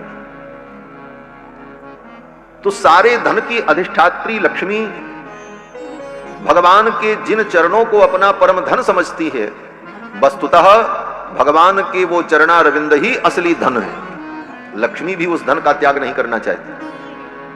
तो लक्ष्मी ने जिन चरणों को अपना परम धन समझा, लक्ष्मण जी ने विचार किया कि असली धन तो भगवान का चरण है। लोग लक्ष्मी को ढूंढते हैं और लक्ष्मी भगवान के चरण को पकड़ करके बैठी है, तो असली धन तो भगवान का चरण है। और ये धन हमें मिले, ये ठाकुर जी के चरणों की सेवा हमको मिल जाए, तो हमसे बड़ा धनवान दुनिया में कोई नहीं होगा। इसलिए लक्ष्मण जी ने भगवान के चरणों को ही अपना परम धन समझा। इस दृष्टिकोण से महर्षि वाल्मीकि कहते हैं लक्ष्मणो लक्ष्मी संपन्न। और ये धन, भगवान के चरणों का धन अगर नहीं मिला तो कितना भी धन मिल जाए वो व्यक्ति दरिद्र है। कबीरदास जी कहते हैं कबीरा सब जग निर्धना, कबीरा सब जग निर्धना, धनवंता नहीं कोई, धनवंता सोई जानिए जेहि राम रतन धन। जिसके पास भगवान रूपी धन हो, भगवत पादारविंद रूपी संपत्ति हो, वो असली धनवान है। यही मीरा जी कहती हैं, पायो जी मैंने राम रतन धन पायो, पायो जी मैंने राम रतन धन पायो, पायो जी मैंने राम रतन धन पायो, पायो जी मैंने राम रतन धन पायो। वस्तु अमोलिक दी मेरे सतगुरु, वस्तु अमोलिक दी मेरे सतगुरु। हरि कृपा अपनायो, पायो जी मैंने राम रतन धन पायो, पायो जी मैंने राम रतन धन पायो। जन्म जन्म की पूंजी पाई, जन्म जन्म की पूंजी पाई, जन्म जन्म की पूंजी पाई, जन्म जन्म की पूंजी जी पाई। जग में सभी को पायो, पायो जी मैंने राम रतन धन पायो, पायो जी मैंने राम रतन धन पायो। खर्चे नहीं कोई चोर न लूटे, खर्चे नहीं कोई चोर न लूटे। दिन दिन बढ़त सवायो, पायो जी मैंने राम रतन धन पायो, पायो जी मैंने राम रतन धन पायो। सत की नाम खेवटिया सतगुरु, की नाम केवटिया सतगुरु। सत की नाम खेवटिया सतगुरु, की नाम केवटिया सतगुरु। भव सागर तर आयो, पायो जी मैंने राम रतन धन पायो, पायो जी मैंने राम रतन धन पायो। मीरा के प्रभु गिरधर नागर, मीरा के प्रभु गिरधर नागर। मीरा के प्रभु, मीरा के प्रभु, मीरा के प्रभु, मीरा के प्रभु गिरधर नागर। मीरा के प्रभु गिरधर नागर। हरस हरस जस गायो, पायो जी मैंने राम रतन धन पायो, पायो जी मैंने राम रतन धन पायो, पायो जी मैंने राम रतन धन, राम रतन धन, राम रतन धन पायो। भगवान ही परम धन है। वेद व्यास जी कहते हैं राम रत्न महम बंदे। मीरा जी जो कहती हैं पायो जी मैंने राम रतन धन पायो, ये वेद व्यास के वचनों की जो पंक्ति है उसी का मीरा जी अपने भाव में वर्णन करती है। वेद व्यास जी कहते हैं कि राम रत्न महम बंदे, उस राम रूपी रत्न की मैं वंदना करता हूं। राम रत्न महम बंदे जानकी कंठ भूषणम। जिस राम रत्न को जानकी ने अपने कंठ का आभूषण बना लिया, श्री जानकी के कंठ में जो आभूषण के रूप में विराजमान रहता है, राम रत्न महम बंदे, उस रत्न की मैं वंदना करता हूं। तो राम जी ही परम धन है। इसीलिए लक्ष्मण जी ने इस रहस्य को जाना और राम जी के चरणों की सेवा को ही अपना परम धर्म समझा। और कब से बोले? बड़े होकर? कहते नहीं, बचपन से ही। 12 ते निज हित पति जानी, लक्ष्मण राम चरण रति मानी। इसके पश्चात वाल्मीकि जी ने, वशिष्ठ जी ने सुमित्रा के छोटे पुत्र को गोद में लिया और कहा कि राजन, शत्रुघ्नम अपरम तथा अपरम, सुमित्रा जी के जो अपर पुत्र हैं, दूसरे पुत्र हैं, शत्रुघ्न इनका नाम होगा। दशरथ जी ने कहा शत्रुघ्न का अर्थ क्या है? तो वशिष्ठ जी ने कहा शत्रुघ्नो नित्य शत्रुघ्न। शत्रुघ्न का अर्थ है जो नित्य शत्रुओं का विनाश करे। शत्रुघ्नो नित्य शत्रुघ्न नीतः प्रीति पुरस्कृता। शत्रुघ्न का मतलब जो नित्य शत्रुओं का विनाश करे। जाके सुमिरन ते रिपुनासा, नाम शत्रुघ्न वेद प्रकाशा। लेकिन राम जी ने शत्रुघ्न जी ने किसी बाहरी शत्रु को नहीं मारा। लक्ष्मण जी ने बाहरी शत्रु को मारा, मेघनाथ को मारा, राम जी ने मारा, हनुमान जी ने मारा। लेकिन शत्रुघ्न जी कहते, शत्रुघ्न जी नित्य शत्रु का विनाश करते हैं। शत्रु 2 प्रकार के होते हैं, एक नित्य, एक अनित्य। नित्य शत्रु जो हैं वो हमारे अंदर रहते हैं और अनित्य शत्रु जो हैं वो बाहर रहते हैं। बाहर के शत्रु अनित्य हैं और भीतर में जो शत्रु है वो नित्य है। भीतर के शत्रु कौन है? बोले काम क्रोध लोभादि जो विकार हैं, ये भीतर के शत्रु। शत्रुघ्न जी महाराज इन भीतर के नित्य शत्रुओं का संहार करते हैं, इसलिए इनका नाम शत्रुघ्नो नित्य शत्रुघ्न। ये नित्य शत्रुओं का संहार करते हैं। बाहर के शत्रुओं को तो सबने दंड दिया, लेकिन अयोध्या के अंदर अयोध्या के राजमहल के अंदर, राजमहल में भी महारानी केकई के महल के अंदर जो सबसे बड़ी शत्रु बैठी थी मंथरा, उसको अगर किसी ने दंड दिया है तो शत्रुघ्न जी ने दिया। भीतर के शत्रु को दंड देने वाले शत्रुघ्न जी महाराज। लगे घसीटन धर धर झोंटी, उसकी झोंटी पकड़, चोटी पकड़ करके उसकी कुबड़ पर एक लात मारा, शत्रुघ्न जी ने, गिर पड़ी, मुंह फूट गया। इस दुष्टा के कारण ही सारा अनर्थ। भीतर के शत्रुओं से जितना बड़ा अनर्थ होता है उतना बड़ा अनर्थ बाहर के शत्रुओं से नहीं होता। बाहर के शत्रुओं से निपटना सरल है, भीतर के शत्रुओं से निपट पाना बहुत कठिन है। और शत्रुघ्न जी महाराज ऐसे जो नित्य शत्रु, अंदर के शत्रु हैं, उनका संहार करने वाले हैं। शत्रुघ्नो नित्य शत्रुघ्न नीत प्रीति पुरस्कृता। चारों कुमारों का गुरुदेव ने नामकरण किया। धीरे धीरे चारों कुमार बड़े होने लगे। तेषाम जन्म क्रियादीनी सर्वकर्माण्यकारयत। उनके जितने संस्कार हैं वो सारे संस्कार गुरुदेव वशिष्ठ ने समय समय पर संपन्न कराए। देखो, महर्षि वाल्मीकि ने राम जी की बाल लीला का वर्णन नहीं किया है। एक भी बाल लीला का वर्णन महर्षि वाल्मीकि ने स्पष्ट रूप से नहीं किया। ये बात अलग है कि विद्वान लोग सब चीज का सकारात्मक अर्थ निकाल लेते हैं। विदुषाम किम अशोभनम, ये सूक्ति है कि विद्वानों के लिए कोई चीज गड़बड़ होती ही नहीं। अगर वो सच्चे मायने में विद्वान है तो सब में कहीं ना कहीं अच्छाइयां ढूंढकर सकारात्मक चिंतन कर लेता है। विदुषाम किम अशोभनम। तो स्पष्ट रूप से महर्षि वाल्मीकि ने यहां पर भगवान की बाल लीलाओं का वर्णन नहीं किया। केवल इतना कहा कि तेषाम जन्म क्रियादीनी सर्वकर्माण्य कारयत।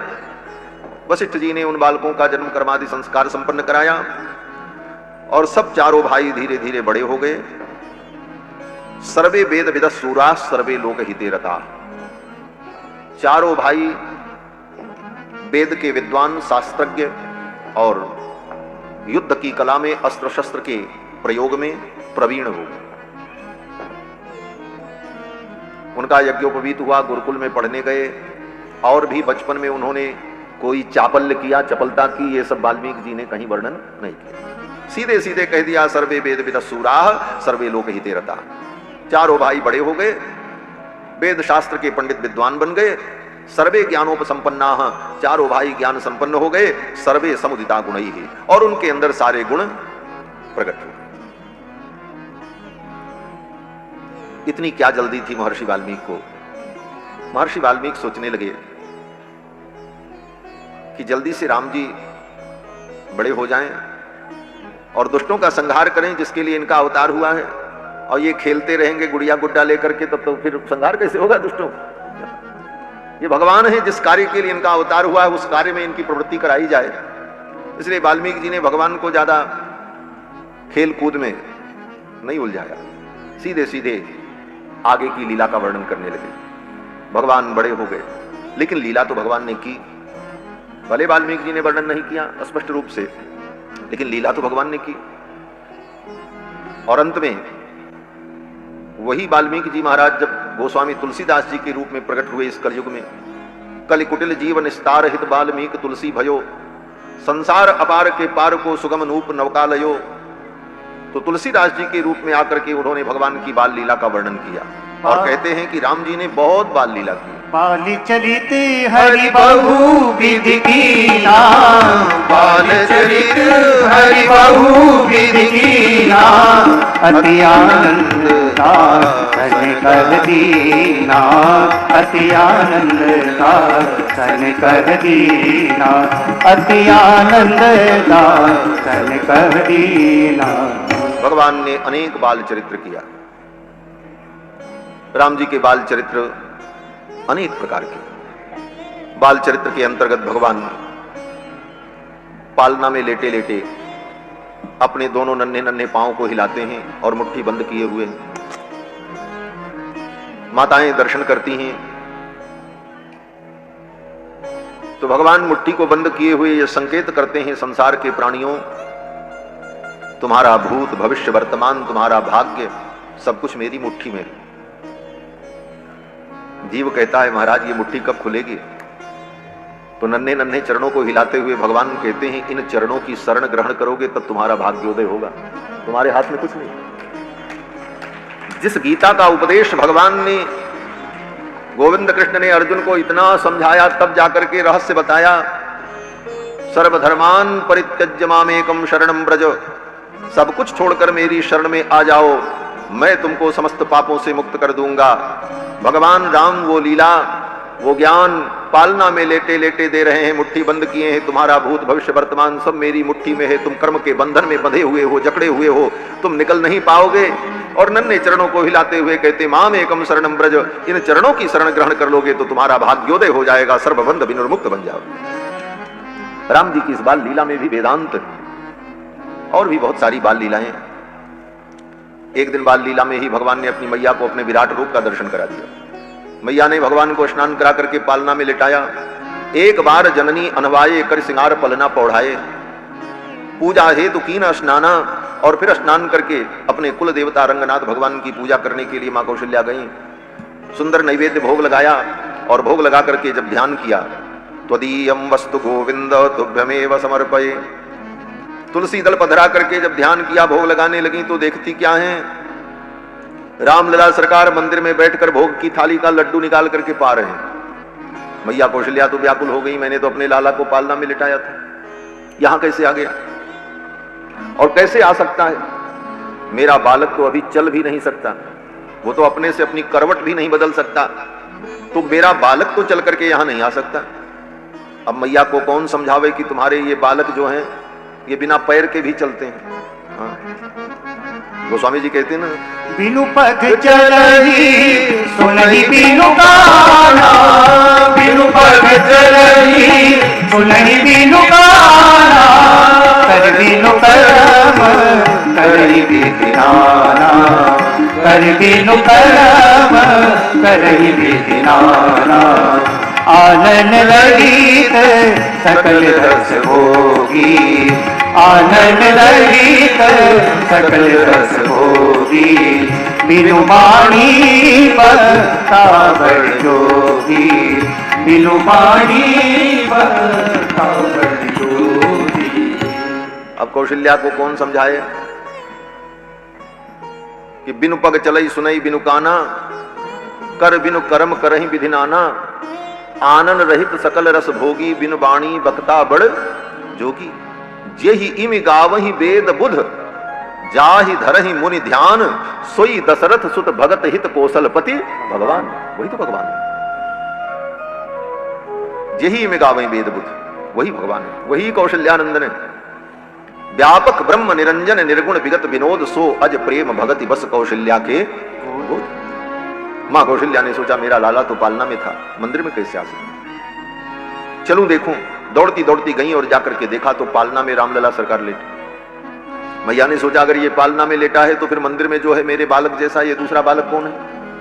दौड़ी दौड़ी आई तो देखा मंदिर में भी भगवान, यहां और वहां दोनों जगह रामलला सरकार को देखा। यहाँ वहाँ दुई बालक देखा, यहाँ वहाँ दुई बालक देखा, मति भ्रम मोर कियान विशेखा, मति भ्रम मोर कियान विशेखा, देखी राम जननी अकुलारी, देखी राम जननी अकुलारी, प्रभु हसदीन मधुर मुस्कानी, प्रभु हसदीन मधुर मुस्कानी, मधुर मुस्कानी, मधुर मुस्कानी। मैया ने देखा यहां भी बालक वहां भी बालक, यहां वहां दुई बालक देखा। मति भ्रम मोर की आन विशेखा, ये मेरी मति का भ्रम है कि बालक ही दो हैं। कुछ समझ में नहीं आया, तब तक भगवान मुस्कुराने लगे। प्रभु हंस दीन मधुर मुस्कानी। और एक बात बताएं, भगवान जब हंसते हैं, भगवान जब मुस्कुराते हैं तो समझ लो कुछ अद्भुत होने वाला है। क्या होने वाला है? बोले भगवान की माया कुछ नया खेल करने वाली है। भगवान मुस्कुराते हैं, यही भगवान की माया है। वेदव्यास जी कहते हैं हासम हासो जनोन्माद करी च माया, भगवान की जो हंसी है वही तो माया है। गोस्वामी तुलसीदास जी कहते हैं माया हास बाहु दिगपाला, भगवान की जो हंसी है वही माया है। जब जब भगवान मुस्कुराते हैं, हंसते हैं, उसी समय कोई नई लीला शुरू हो जाती है। मैया की इस दशा को देख करके भगवान मुस्कुराए, प्रभु हंस दीन मधुर मुस्कानी। बस भगवान की माया ने अपना चमत्कार दिखाया। मैया कौशल्या ने क्या देखा? बोले दिख रावा मातहि निज अद्भुत रूप अखंड, रोम रोम प्रति लागे कोटि कोटि ब्रह्मांड। करोड़ों करोड़ों ब्रह्मांड भगवान के रोम रोम में दिखाई पड़ने लगे। ये सब भगवान की बाल लीला। एक बाल लीला, एक दिन भगवान मैया कौशल्या की गोद में थे, मैया लेकर के दुलार कर रही थी। कबहू उछंग कबहू बरुपलना, मात दुलारई कही प्रिय ललना। गोद में लेकर के लाड दुलार कर रही थी, तब तक चंद्रमा दिख गया। भगवान मचल गए। भगवान ने कहा मैया ये चंद्रमा मुझे दिलाओ। आप कहोगे ये कथा तो कृष्ण भगवान के विषय में है, सूरदास जी ने वर्णन किया। मैया मैं तो चंद्र खिलौना नहीं हूं, लेकिन ये लीला कन्हैया ने द्वापर में की, राम जी ने तो त्रेता में ही कर ली। राम जी अपनी मैया से कहते हैं कि मैया ये चंद्रमा मुझे दिला दो। कबहू ससीमागत आर करे, कबहू प्रतिबिंब निहारी डरे। कबहू ससीमागत आर करे, कबहू प्रतिबिंब निहारी डरे। कबहू करताल बजाई के नाचत, मातु सबे मन मोद भरे। कबहू करताल बजाई के कहे हट के बालक चारी सदा तुले सीमन मंदिर में बिहरे। कबहू ससीमागत आर करे, कबहू प्रतिबिंब निहारी डरे। कबहू ससीमागत। कवितावली रामायण में श्री गोस्वामी जी महाराज कहते हैं कबहू की ससीमागत आर करे, जिद कर लेते हैं हमको चंद्रमा दिलाओ। कबहू प्रतिबिंब निहारी डरे, कभी अपना प्रतिबिंब देख करके ही डर जाते। कबहू करताल बजाई के नाचत, मैया ठाकुर को नचाती हैं। मैया कहती हैं लाला नाचो। मां कौशल्या ताली बजाती हैं तो राम जी भी ताली बजा करके अपने पैर को पटकते हैं। कबहू करताल बजाई के नाचत, मातु सबे मन मोद भरे। और सभी माताएं इस लीला को देखकर आनंदित होती हैं। कबहू ऋषि आए के, कभी कभी ऋषि आ जाते हैं महाराज, नाराज हो जाते। जिस वस्तु को मांगे और न मिला, वो वस्तु प्राप्त नहीं हुई तो ठाकुर जी वहीं जमीन में लौट जाए, दोनों पैर पटकने लग जाएं और रो रो करके आंखों में लगे हुए काजल को अपने कपोल पर मल मल करके पूरे कपोल को श्याम वर्ण करते। मैया वो वस्तु कैसे भी दे करके इन्हें चुप कराते।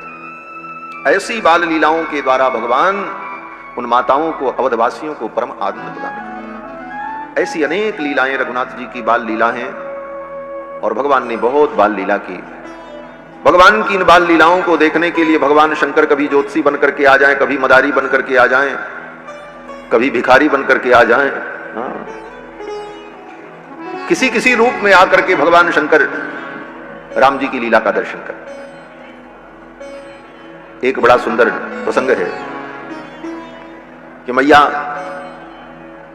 ने भोजन ला करके दशरथ जी के सामने दिया और कहा भोजन का समय हो गया। तो दशरथ जी को राम जी की याद आई। दशरथ जी ने कहा महारानी लाला कहां है, उसे भी बुलाओ, साथ में भोजन करें। तो मैया कौशल्या ने कहा रामलला सरकार तो खेल रहे हैं सखाओं के साथ। दशरथ जी ने कहा रामलला आ जाएं तब मैं भोजन करूं। यही सच्चा प्रेम है। भोजन करते समय, स्वादिष्ट वस्तु खाते समय जिसकी याद आ जाए समझ लो उससे आपका प्रेम सच्चा प्रेम है। हम इतना स्वादिष्ट पदार्थ खा रहे हैं या खाने जा रहे हैं तो इनको भी खिलाएं, ये भावना जो है यही प्रेम। दशरथ जी जब भोजन करने बैठे तो राम जी की याद आई। भोजन करत बोल जब राजा, बुलाया राम जी आओ, लेकिन राम जी नहीं आए। नहीं आवत तजिबाल समाजा। दशरथ जी के बुलाने पर राम जी नहीं आए, तब दशरथ जी ने कौशल्या जी को भेजा आप जाओ। दशरथ जी ज्ञान स्वरूप हैं और कौशल्या जी भक्ति स्वरूपा हैं। जब ज्ञान से ब्रह्म को नहीं पाया जाता तब भक्ति का आश्रय लिया जाता है। दशरथ जी ने बुलाया नहीं आए। लेकिन भक्ति ने बुलाया तो राम जी मिल गए। पहले तो वहां भी भागे, लेकिन बाद में कौशल्या पकड़ करके ले आई राम जी। ज्ञान और भक्ति में यही अंतर है। बड़े बड़े वेदज्ञ विद्वान अपने ज्ञान के अभिमान में मंत्र पढ़ते रहते हैं। इदम विष्णु चक्र में त्रेधा निधे पदम समूढ़मस्य पागुस्वेरे स्वाहा विष्णवे नमः विष्णुम आवाहयामि। भगवान सुनवाई नहीं करते। हाँ बोलते रहो, ठीक है, अच्छा है, पंडित हो, विद्वान हो। लेकिन भक्ति के परवश होकर के ब्रज की गायें जब हुंकार करती हैं, गायें जब बोलती हैं, तो भगवान गोविंद उसका जवाब देते हैं, कहते अच्छा।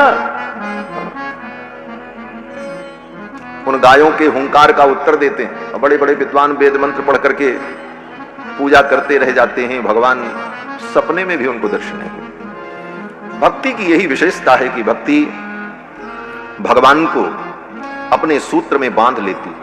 दशरथ जी बुलाते रहे, नहीं आए। हाँ, भोजन करत बोल जब राजा, नहीं आवत तजबाल समाजा। कौशल्या जब बोल न जाई, ठुमक ठुमक प्रभु चलहि पढ़ाई। और अंत में मैया कौशल्या ने पकड़ लिया और पकड़ करके ले आई। धूसर धूरी भरे तनु आए, भूपति बिहस गोद बैठाए। राम जी के शरीर में धूल लगी थी। धूसर धूरी भरे तनु आए। ऐसी ही कथा श्रीमद् भागवत महापुराण में भी है। नंद बाबा जब भोजन करने बैठे तो कन्हैया को बुलाया। नंद बाबा ने कहा, कन्हैया को बुलाओ। भोक्षमाणो ब्रजाधिपः। जब भोजन करने बैठे ब्रजराज, तो उन्होंने नंदलाल को बुलाया, कन्हैया को बुलाया, आओ भोजन करो। नहीं आए कन्हैया, तो यशोदा जी जाकर के पकड़ करके ले आती। और जब आए कन्हैया तो उनके भी शरीर में धूल लगी थी। धूल धूसरितांगस्त्वं पुत्रमज्जनमावह। नंद बाबा ने कहा, बेटा जाओ पहले स्नान करो, तुम्हारे शरीर में धूल लगी। धूल धूसरितांगस्त्वं पुत्रमज्जनमावह। और रामायण में भी दशरथ जी बुलाए भोजन करने के लिए, राम जी नहीं आए, कौशल्या जी गई और लेकर के आई, तो राम जी को भी धूल लगी है। धूसर धूलि भरे तनु आए, भूपति बिहस गोद बैठाए। धूसर धूलि भरे तनु आए, भूपति बिहस गोद बैठाए। भूपति बिहस गोद बैठाए। हमारे संत जन कहते हैं, वृंदावन के ठाकुर के शरीर में धूल लग जाए, ये बात तो समझ में आती है। क्यों? बोले ग्वारिया हैं, हमारे ब्रजवासी सब बैठे। कन्हैया तो ग्वारिया है, ब्रज रज में लौटे, ब्रज रज में खेले। लेकिन ये तो दशरथ नंदन चक्रवर्ती सम्राट के पुत्र हैं, और दशरथ जी का आंगन मणिमय प्रांगण, वहां धूल की कल्पना भी नहीं की जा सकती। आज भी महाराज बड़े बड़े धनपति लोगों के घर में कहीं धूल नहीं मिल सकती। और चक्रवर्ती सम्राट रहस्य है। चल रहा था उसी समय भगवान शंकर, राम जी का दर्शन चल रहा था उसी समय भगवान शंकर राम जी का दर्शन करने के लिए आए। और जब जब भगवान शंकर अयोध्या में राम जी का दर्शन करने आते हैं तो पहले सरजू में स्नान करते। बिना सरजू स्नान किए नहीं आते। क्यों? बोले शंकर जी सोचते हैं हमारे शरीर में चिता की भस्म लगी है, और रघुनाथ जी तो परम मंगलमय है, ये चिता की भस्म लगा करके उनके पास जाए ठीक नहीं है, पहले स्नान कर लें सरजू जी में। तो सरयू में स्नान करके सारी भस्म को धुल देते हैं। लेकिन योगी हैं, योगी को बिना भस्म के रहना भी नहीं चाहिए। तब बोले तब सरजू जी के तट की जो रेत है, सरयू की जो रज है, अयोध्या की जो रज है, उसी को पूरे शरीर में भोलेनाथ लगा लेते और तब लगा करके आते। लुका छिपी का खेल चल रहा था। भगवान शंकर तो विश्वनाथ हैं, उनको सब लीला मालूम। उन्होंने सोचा मौका बहुत अच्छा है भगवान से मिलने का। जिस कक्ष में जहां पर राम जी जाकर के छिपे थे, लुका छिपी का खेल चल रहा था, वहीं भोलेनाथ प्रकट हो गए। ये एकांत अवसर बहुत बढ़िया है ठाकुर को गले लगाने का। और उसी समय भोले बाबा ने रघुनाथ जी को अपने गोद में बैठाया और बैठा करके हृदय से लगाया, दुलार किया, लाड किया, सिर पर हाथ फेरा। रघुनाथ जी ने कहा, भोले बाबा आपने बहुत बढ़िया जगह चुनी और इस एकांत में हमारा आपका मिलन हो गया। एक साथ दो दो लीलाएं, और फिर भगवान की कृपा प्राप्त करके, भगवान का दर्शन प्राप्त करके भोले बाबा अंतर्धान हो गए। भोले बाबा तो अंतर्धान हो गए, लेकिन भोले बाबा के शरीर में जितनी रज लगी थी वो सब राम जी के शरीर में लग गई। वही धूल लगा करके राम जी आ गए महाराज पिताजी के पास। धूसर धूरी भरे तनु आए, भूपति बिहस गोद बैठाए। दशरथ जी महाराज ने उनको अपने गोद में बैठा लिया। दूसरी बात, नंद बाबा तो कहते हैं जाओ नहा करके आओ। हाँ, धूल धूसरितांगस तुम पुत्र मज्जन मावह, हे पुत्र पहले नहाओ और आओ, क्योंकि तुम्हारे शरीर में धूल लगी। लेकिन दशरथ जी महाराज बोले, दशरथ जी तो ऐसे ही राम जी को गोद में बैठा लिया। धूसर धूरी भरे तनु आए, भूपति बिहस गोद बैठाए। और जब राम जी गोद में बैठ गए तब उनकी धूल को दशरथ जी ने झाड़ा। ये बड़ा शास्त्रीय गंभीर सिद्धांत है। आप कभी पढ़ो गृह सूत्र को और वैदिक सूत्रों को, तो उसमें ये सब प्रसंग प्राप्त होंगे। पुत्र के शरीर में जो धूल लगी हो, वह धूल बड़ी मंगलमयी होती है।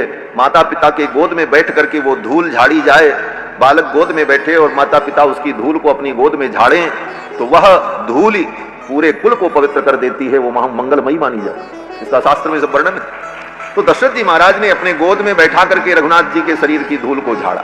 धूसर धूरि भरे तनु आए, भूपति बिहस गोद बैठाए। भोजन करत चपल चित इत उत अवसर पाई, भाज चले किलकत मुख दधिवोदन लपटाए। थोड़ी देर भोजन किया पिताजी के साथ, लेकिन मन नहीं लग रहा था राम जी का भोजन में। क्यों? बोले सखा बाहर थे, सखाओं की याद आ रही थी। राम जी ने सोचा ये कैसी मित्रता है, हमारे सखा कहेंगे खेलने के लिए सखा और खाने के लिए अकेले। तो राम जी ने सोचा क्या करूं। भोजन करते करते अवसर देखा, माताएं मगन थीं, दशरथ जी महाराज भी आनंद विभोर थे। बस राम जी ने अपनी मुट्ठी में दही भात ऐसे लिया और पिताजी की गोद से उठे और फिर भाग गए सखाओं के बीच में। भोजन करत चपल चित इत उत अवसर पाई, भाज चले किलकत मुख दधिवोदन लपटाए। दही और भात लपेटे हुए, कुछ दही भात मुख में लगा है, कुछ हाथ में लगा है, बाहर गए और जाकर के अपने सखाओं को वो दही भात दध्योदन का प्रसाद दिया। और सबसे बड़े भक्त जो भगवान के काकभूषुंड जी, वो तो भगवान के ही भरोसे रहते। काकभूषुंड जी कहते हैं मैं तो कौवे के रूप में महल के अंदर ही घूमता रहता। यद्यपि गुरुजी ने शाप दिया था सपति हो पक्षी चंडाला, चांडाल पक्षी हो जाओ, लेकिन गुरु का शाप, संतों का शाप भी वरदान बन जाता है। क्रोधोपि देवस्य वरेण्य तुम, गुरुजी ने शाप दे दिया चांडाल पक्षी हो जाओ, कौवा हो जाओ। काकभूषुंडी जी ने कहा ये गुरुजी का शाप भी मेरे लिए वरदान बन गया। अगर मैं मनुष्य रूप में होता तो राम जी का दर्शन कैसे कर पाता। महल के अंदर जाने की अनुमति नहीं मिलती, ब्रह्मादिक देवता भी महल में जाने की अनुमति प्राप्त नहीं कर पाते, लेकिन गुरुजी ने शाप देकर के हमको कौवा बना दिया। अब कौन द्वारपाल रोकेगा, कौन पहरेदार हमको रोकेगा। हम तो सीधे ऊपर से उड़ेंगे और आंगन में उतर जाएंगे जहां रामलला खेलते मिल जाएंगे। ये तो गुरुजी ने कृपा कर दी मेरे ऊपर। और काकभूषुंडी जी कौवे का रूप धारण किए हुए जब राम जी का दर्शन करना हो, जब क्या हमेशा वहीं रहते थे, राम जी की बाल लीला देखते और न उनको कोई रोकता न कोई टोकता। अपने भोजन की भी चिंता नहीं काकभूषुंडी जी को, बस राम जी की लीला देखकर, उनको देखकर मगन रहते। जो भक्त भगवान के प्रेम में मगन रहता है, उसके भोजन, वस्त्र और जीवन यापन की चिंता भगवान को करनी पड़ती है। कौड़ी रखे न पास में और मांगत में सकुचाएं, तिनके पीछे हरि फिरें कहीं भूखे ना रह जाए। जिसके अंदर ये वैराग्य की एक कौड़ी अपने पास रखते नहीं और किसी से मांगते नहीं, ऐसे जो भगवान के भक्त हैं वो कहीं भूखे न रह जाएं, इसलिए उनके पीछे पीछे भगवान दौड़ते हैं। और कैसे दौड़ते हैं? काकभूषुंड जी महाराज कहते हैं कि लरिकाई जहां जहां फिरई तहां तहां संग उड़ाऊं। जहां जहां राम जी लीला करते हैं, दौड़ते हैं, तो काकभूषुंड जी भी उन्हीं के पीछे पीछे घूमते। दूसरे शब्दों में कहो तो काकभूषुंड जी के पीछे भगवान घूमते। कौआ बन करके काकभूषुंड जी जब फुदकते हैं तो राम जी पकड़ने के लिए दौड़ते हैं, फिर उधर दौड़ते हैं, फिर उधर दौड़ते हैं। काकभूषुंड जी को आनंद आता है। लेकिन भोजन कैसे मिले इनको काकभूषुंड जी को? तो राम जी को चिंता होती। राम जी जाते हैं और अपने हाथ में कुछ लेकर के आते हैं, दही भात पूड़ी पुआ, और ला करके काकभूषुंड जी को बुलाते हैं काकभूषुंड जी फुदकते हुए आते हैं तो भगवान श्री राम उन्हें दे देते हैं, वही चुम करके खा लेते हैं और फिर आंगन में खेलते रहते हैं। काकभूषुंड जी कहते हैं कि लरिकाई जहां जहां फिरहि तह तह संग उड़ाऊं, जूठन परे अजिर मह सोई उठाई करी खाऊं। जूठन जो पड़ जाता राम जी का वही उठा करके मैं खा लेता और तृप्त हो जाता। तो त्रेता युग में तो काकभूषुंड जी को भगवान भोजन कराते, उनके भोजन की चिंता, काकभूषुंड जी के भोजन की चिंता भगवान को करनी पड़ती। लेकिन द्वापर युग में, बोले द्वापर युग में भगवान क्या खिलावे काकभूषुंड जी को, भगवान को स्वयं चोरी करके खाना पड़ता है। बड़ी मजबूरी थी काकभूषुंड जी को भी भगवान कन्हैया को चोरी करनी पड़े। तो काकभूषुंड जी ने कहा कि जब गुरु चोर तो चेला भी चोर, हाँ क्या दिक्कत है, हमको भी चोरी करके खाना पड़ेगा। जब भगवान को ही चोरी करके खाना पड़ता है तो काकभूषुंड जी ने सोचा हमको भी यही नीति अपनानी पड़ेगी, नहीं तो यहां तो पेट भरने वाला नहीं, ये तो ब्रज है। तो काकभूषुंड जी क्या करते, बोले जब कन्हैया के हाथ में रोटी और माखन मिलता तब तक काकभूषुंड जी देखते रहते और दौड़ करके आते और कन्हैया के हाथ से छीन करके लेकर के भाग गए। काग को भाग कहा सजनी हरि हाथ सो लई गयो माखन रोटी, भगवान के हाथ से माखन रोटी छीन लेते और तब उनका पेट भरता। ये तो भगवान की लीला है। ब्रज के ठाकुर का रस अलग है और अवध के ठाकुर का रस अलग है, लेकिन दोनों भक्तों को प्रिय है। जग में सुंदर हैं दो नाम, चाहे कृष्ण कहो या राम। दोनों ठाकुर भक्तों के परम प्रिय हैं, उपास्य हैं, आराध्य हैं, भक्तवत्सल हैं। और दोनों ठाकुर, ये दोनों ठाकुर तो इसलिए कहना पड़ता है कि दो रूप हैं, तो एक ही ठाकुर, दो थोड़ी, एकमेवाद्वितीयम्, भगवान तो एक ही। लेकिन भक्तों के रस का संवर्धन करने के लिए भगवान की ये सब दिव्य लीला है। तो भगवान की अनेक दिव्य बाल लीलाएं हैं, रघुनाथ जी की भी। कितनी लीलाओं का मैं वर्णन करूं। हमारे पूज्य स्वामी जी महाराज, अनंत श्री विभूषित अयोध्यानाथ मंदिर के पूज्य स्वामी जी महाराज जब रामायण की कथा कहते थे तो 9 दिनों तक केवल भगवान की बाल लीला ही सुनाते रहे। जिन लोगों ने सुना होगा उनको मालूम है ऐसी ऐसी बाल लीला महाराज, कैसे कैसे भगवान खेलने गए, कहां कहां गए, और बड़ी प्रामाणिक ढंग से, और उन लीलाओं को कैसे कैसे कहां कहां से अनुभव करके पूज्य स्वामी जी सुनाते थे। एक बार एक लीला बताएं स्वामी जी के मुख से सुनी हुई कि जब भगवान श्री रघुनाथ जी का प्राकट्य हुआ तो सभी लोग राम जी को बधाई देने के लिए आए, दशरथ जी को बधाई देने के लिए आए, स्वर्ग से देवता भी आए। तो स्वर्ग से देवता भी जब आए तो देवराज इंद्र एक हाथी लेकर के आए थे, यंत्रमय हाथी था। जैसे आजकल बच्चों के खिलौने होते हैं यंत्र के बने हुए, बैटरी लगी रहती, चाबी भर दो तो कूदे चले हिले डुले तो बच्चों को मजा आए। इसी तरह से देवराज इंद्र एक दिव्य यंत्रमय गजराज लेकर के आए थे। उस गजराज की 7 सूंड थी। उसको देखकर रघुनाथ जी बड़े प्रसन्न हुए। दशरथ जी महाराज ने अपने मित्र देवराज इंद्र से कहा, देवराज इस गज की क्या विशेषता है, इससे रघुनाथ जी कैसे खेलेंगे? तो देवराज इंद्र ने कहा कि ये अभी तो आप इसको सुरक्षित रख दो, रघुनाथ जी जब बड़े हो जाएंगे तब इनकी क्रीड़ा में ये गज बहुत बड़ा सहयोग करेगा। बोले क्या करेगा? बोले राम जी को अगर घूमने का मन हो तो इसकी एक सूंड को दबाएं तो ये गजराज असली गजराज के बराबर हो जाएगा। दूसरी सूंड दबा दें तो इसके पीठ पर सोने का हौदा प्रकट हो जाएगा। तीसरी सूंड दबा दें तो चढ़ने के लिए सीढ़ियां प्रकट हो जाएंगी। ऐसा चमत्कार महाराज, चमत्कारी गज। और फिर बैठ जाने के बाद चौथी सूंड को पकड़ करके दबा दें तो ये चलने लग जाएगा। 5वीं सूंड को दबा दें तो आकाश में उड़ने लग जाएगा। और 6ठी सूंड दबा दें तो पानी में तैरने लग जाएगा। जल थल अंतरिक्ष तीनों में अबाध गति से चलने वाला ये गजराज। और जहां रघुनाथ जी खेलने के लिए जाना चाहें ये गजराज उनकी लीला में सहयोग करेगा। और अंतिम 7वीं सूंड दबा दें तो गजराज फिर खिलौना बन जाएगा, अलमारी में रख दो, बंद कर। वाह, ऐसा गजराज। मैं तो टूटे फूटे शब्दों में कह रहा हूं, स्वामी जी जब सुनाते थे तो महाराज वो चित्र उपस्थित हो जाता था, रघुनाथ जी कैसे खेलते रहे होंगे। ये तो कथा भाव की है ना, हमारे हृदय में वो भाव उत्पन्न हो जाए। चिर निर्वृत्तम अप्येतम प्रत्यक्षमेव दर्शितम, जो घटना हजारों लाखों वर्ष पहले हो गई है वो प्रत्यक्ष हमारी आंखों के सामने दिखने लग जाए, यही तो कथा का भाव है। तो भगवान जब बड़े हुए तो एक दिन खिलौनों को देखते देखते राम जी ने उस हाथी को देखा तो कहा, बाबूजी बाबूजी, ये गजराज तो बड़ा सुंदर है, ये खिलौना अद्भुत है। तब दशरथ जी ने बताया उसकी विशेषता, तो राम जी ने कहा, तब आज तो हम इस हाथी पर बैठ करके घूमने जाएंगे।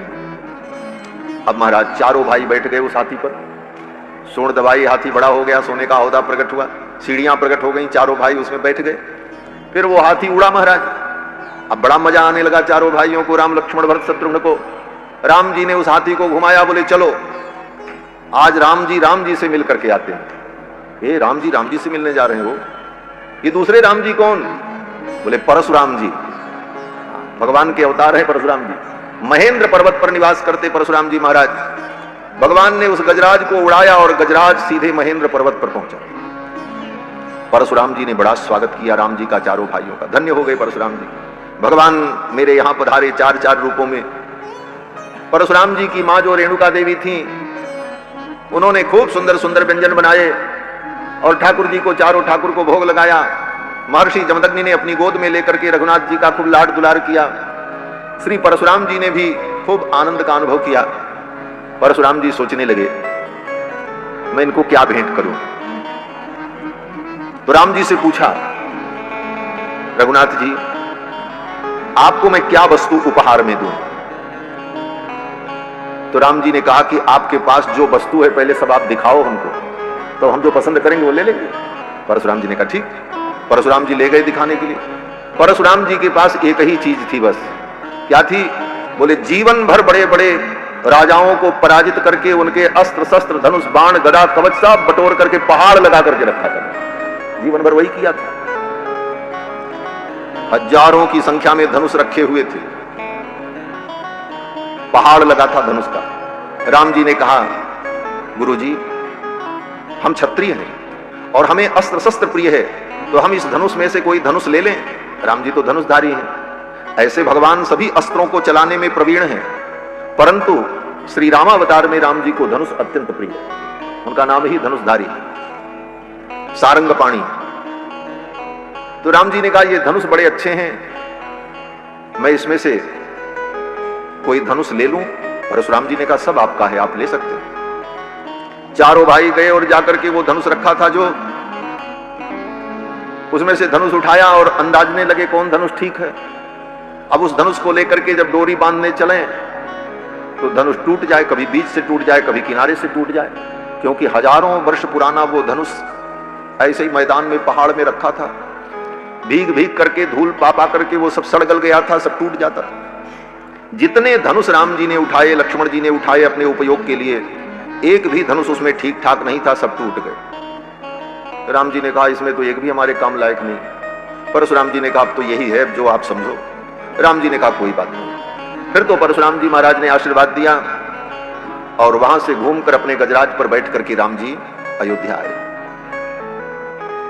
जब दोबारा परशुराम जी मिले मिथिला में और परशुराम जी से बहस हो गई लक्ष्मण जी की, तब लक्ष्मण जी ने परशुराम जी को याद दिलाया, परशुराम जी आपके घर जाकर के हजारों धनुष हमने तोड़ दिया था, तब तो आप नाराज नहीं हुए, और आज इतने नाराज क्यों हो गए? बहु धनु ही तो लड़काई, बहु धनु ही तो लड़काई, कबहु न से दीन गुसाई, कबहु न से दीन गुसाई, कबहु न से दीन गुसाई।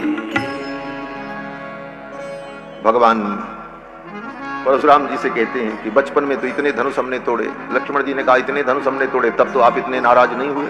आज एक धनुष टूट गया तो आप इतने नाराज क्यों होते? और कहीं इस प्रमाण में न्यूनता नहीं। बोले फिर ये कथा कहते हैं, देखो, यद यद धियात उर्गाय विवावयंती तत्तद बपु प्रणय से सदनुग्रहाय। भक्त जैसी भावना करते हैं भगवान वैसी ही लीला करते हैं। भक्तों के हृदय में ऐसी भावना समुद्भूत हुई, इसका मतलब ऐसी लीला भगवान ने की। भले किसी कवि विद्वान ने कहीं न लिखा हो, लेकिन भक्तों के हृदय में अगर ऐसी भावना उत्पन्न हो रही है तो कहीं न कहीं वो लीला भगवान के द्वारा हुई। तो भगवान की अनेक दिव्य बाल लीलाएं हैं। धीरे धीरे भगवान और बड़े हुए और अब दशरथ जी को चिंता हो गई। क्या चिंता? बोले मेरे बेटों का ब्याह कैसे होगा। और इतनी चिंता हुई दशरथ जी को कि दशरथ जी ने अपनी कैबिनेट बुलाई, पूरा मंत्रिमंडल बैठा, अयोध्या की राजसभा बैठी इस विषय पर विचार करने के लिए कि राम जी का विवाह कैसे। राम जी के विवाह की चिंता दशरथ जी को। अथ राजा दशरथस्तेषां दारक्रियां प्रति चिंतयामास धर्मात्मा सोपाध्याय सभा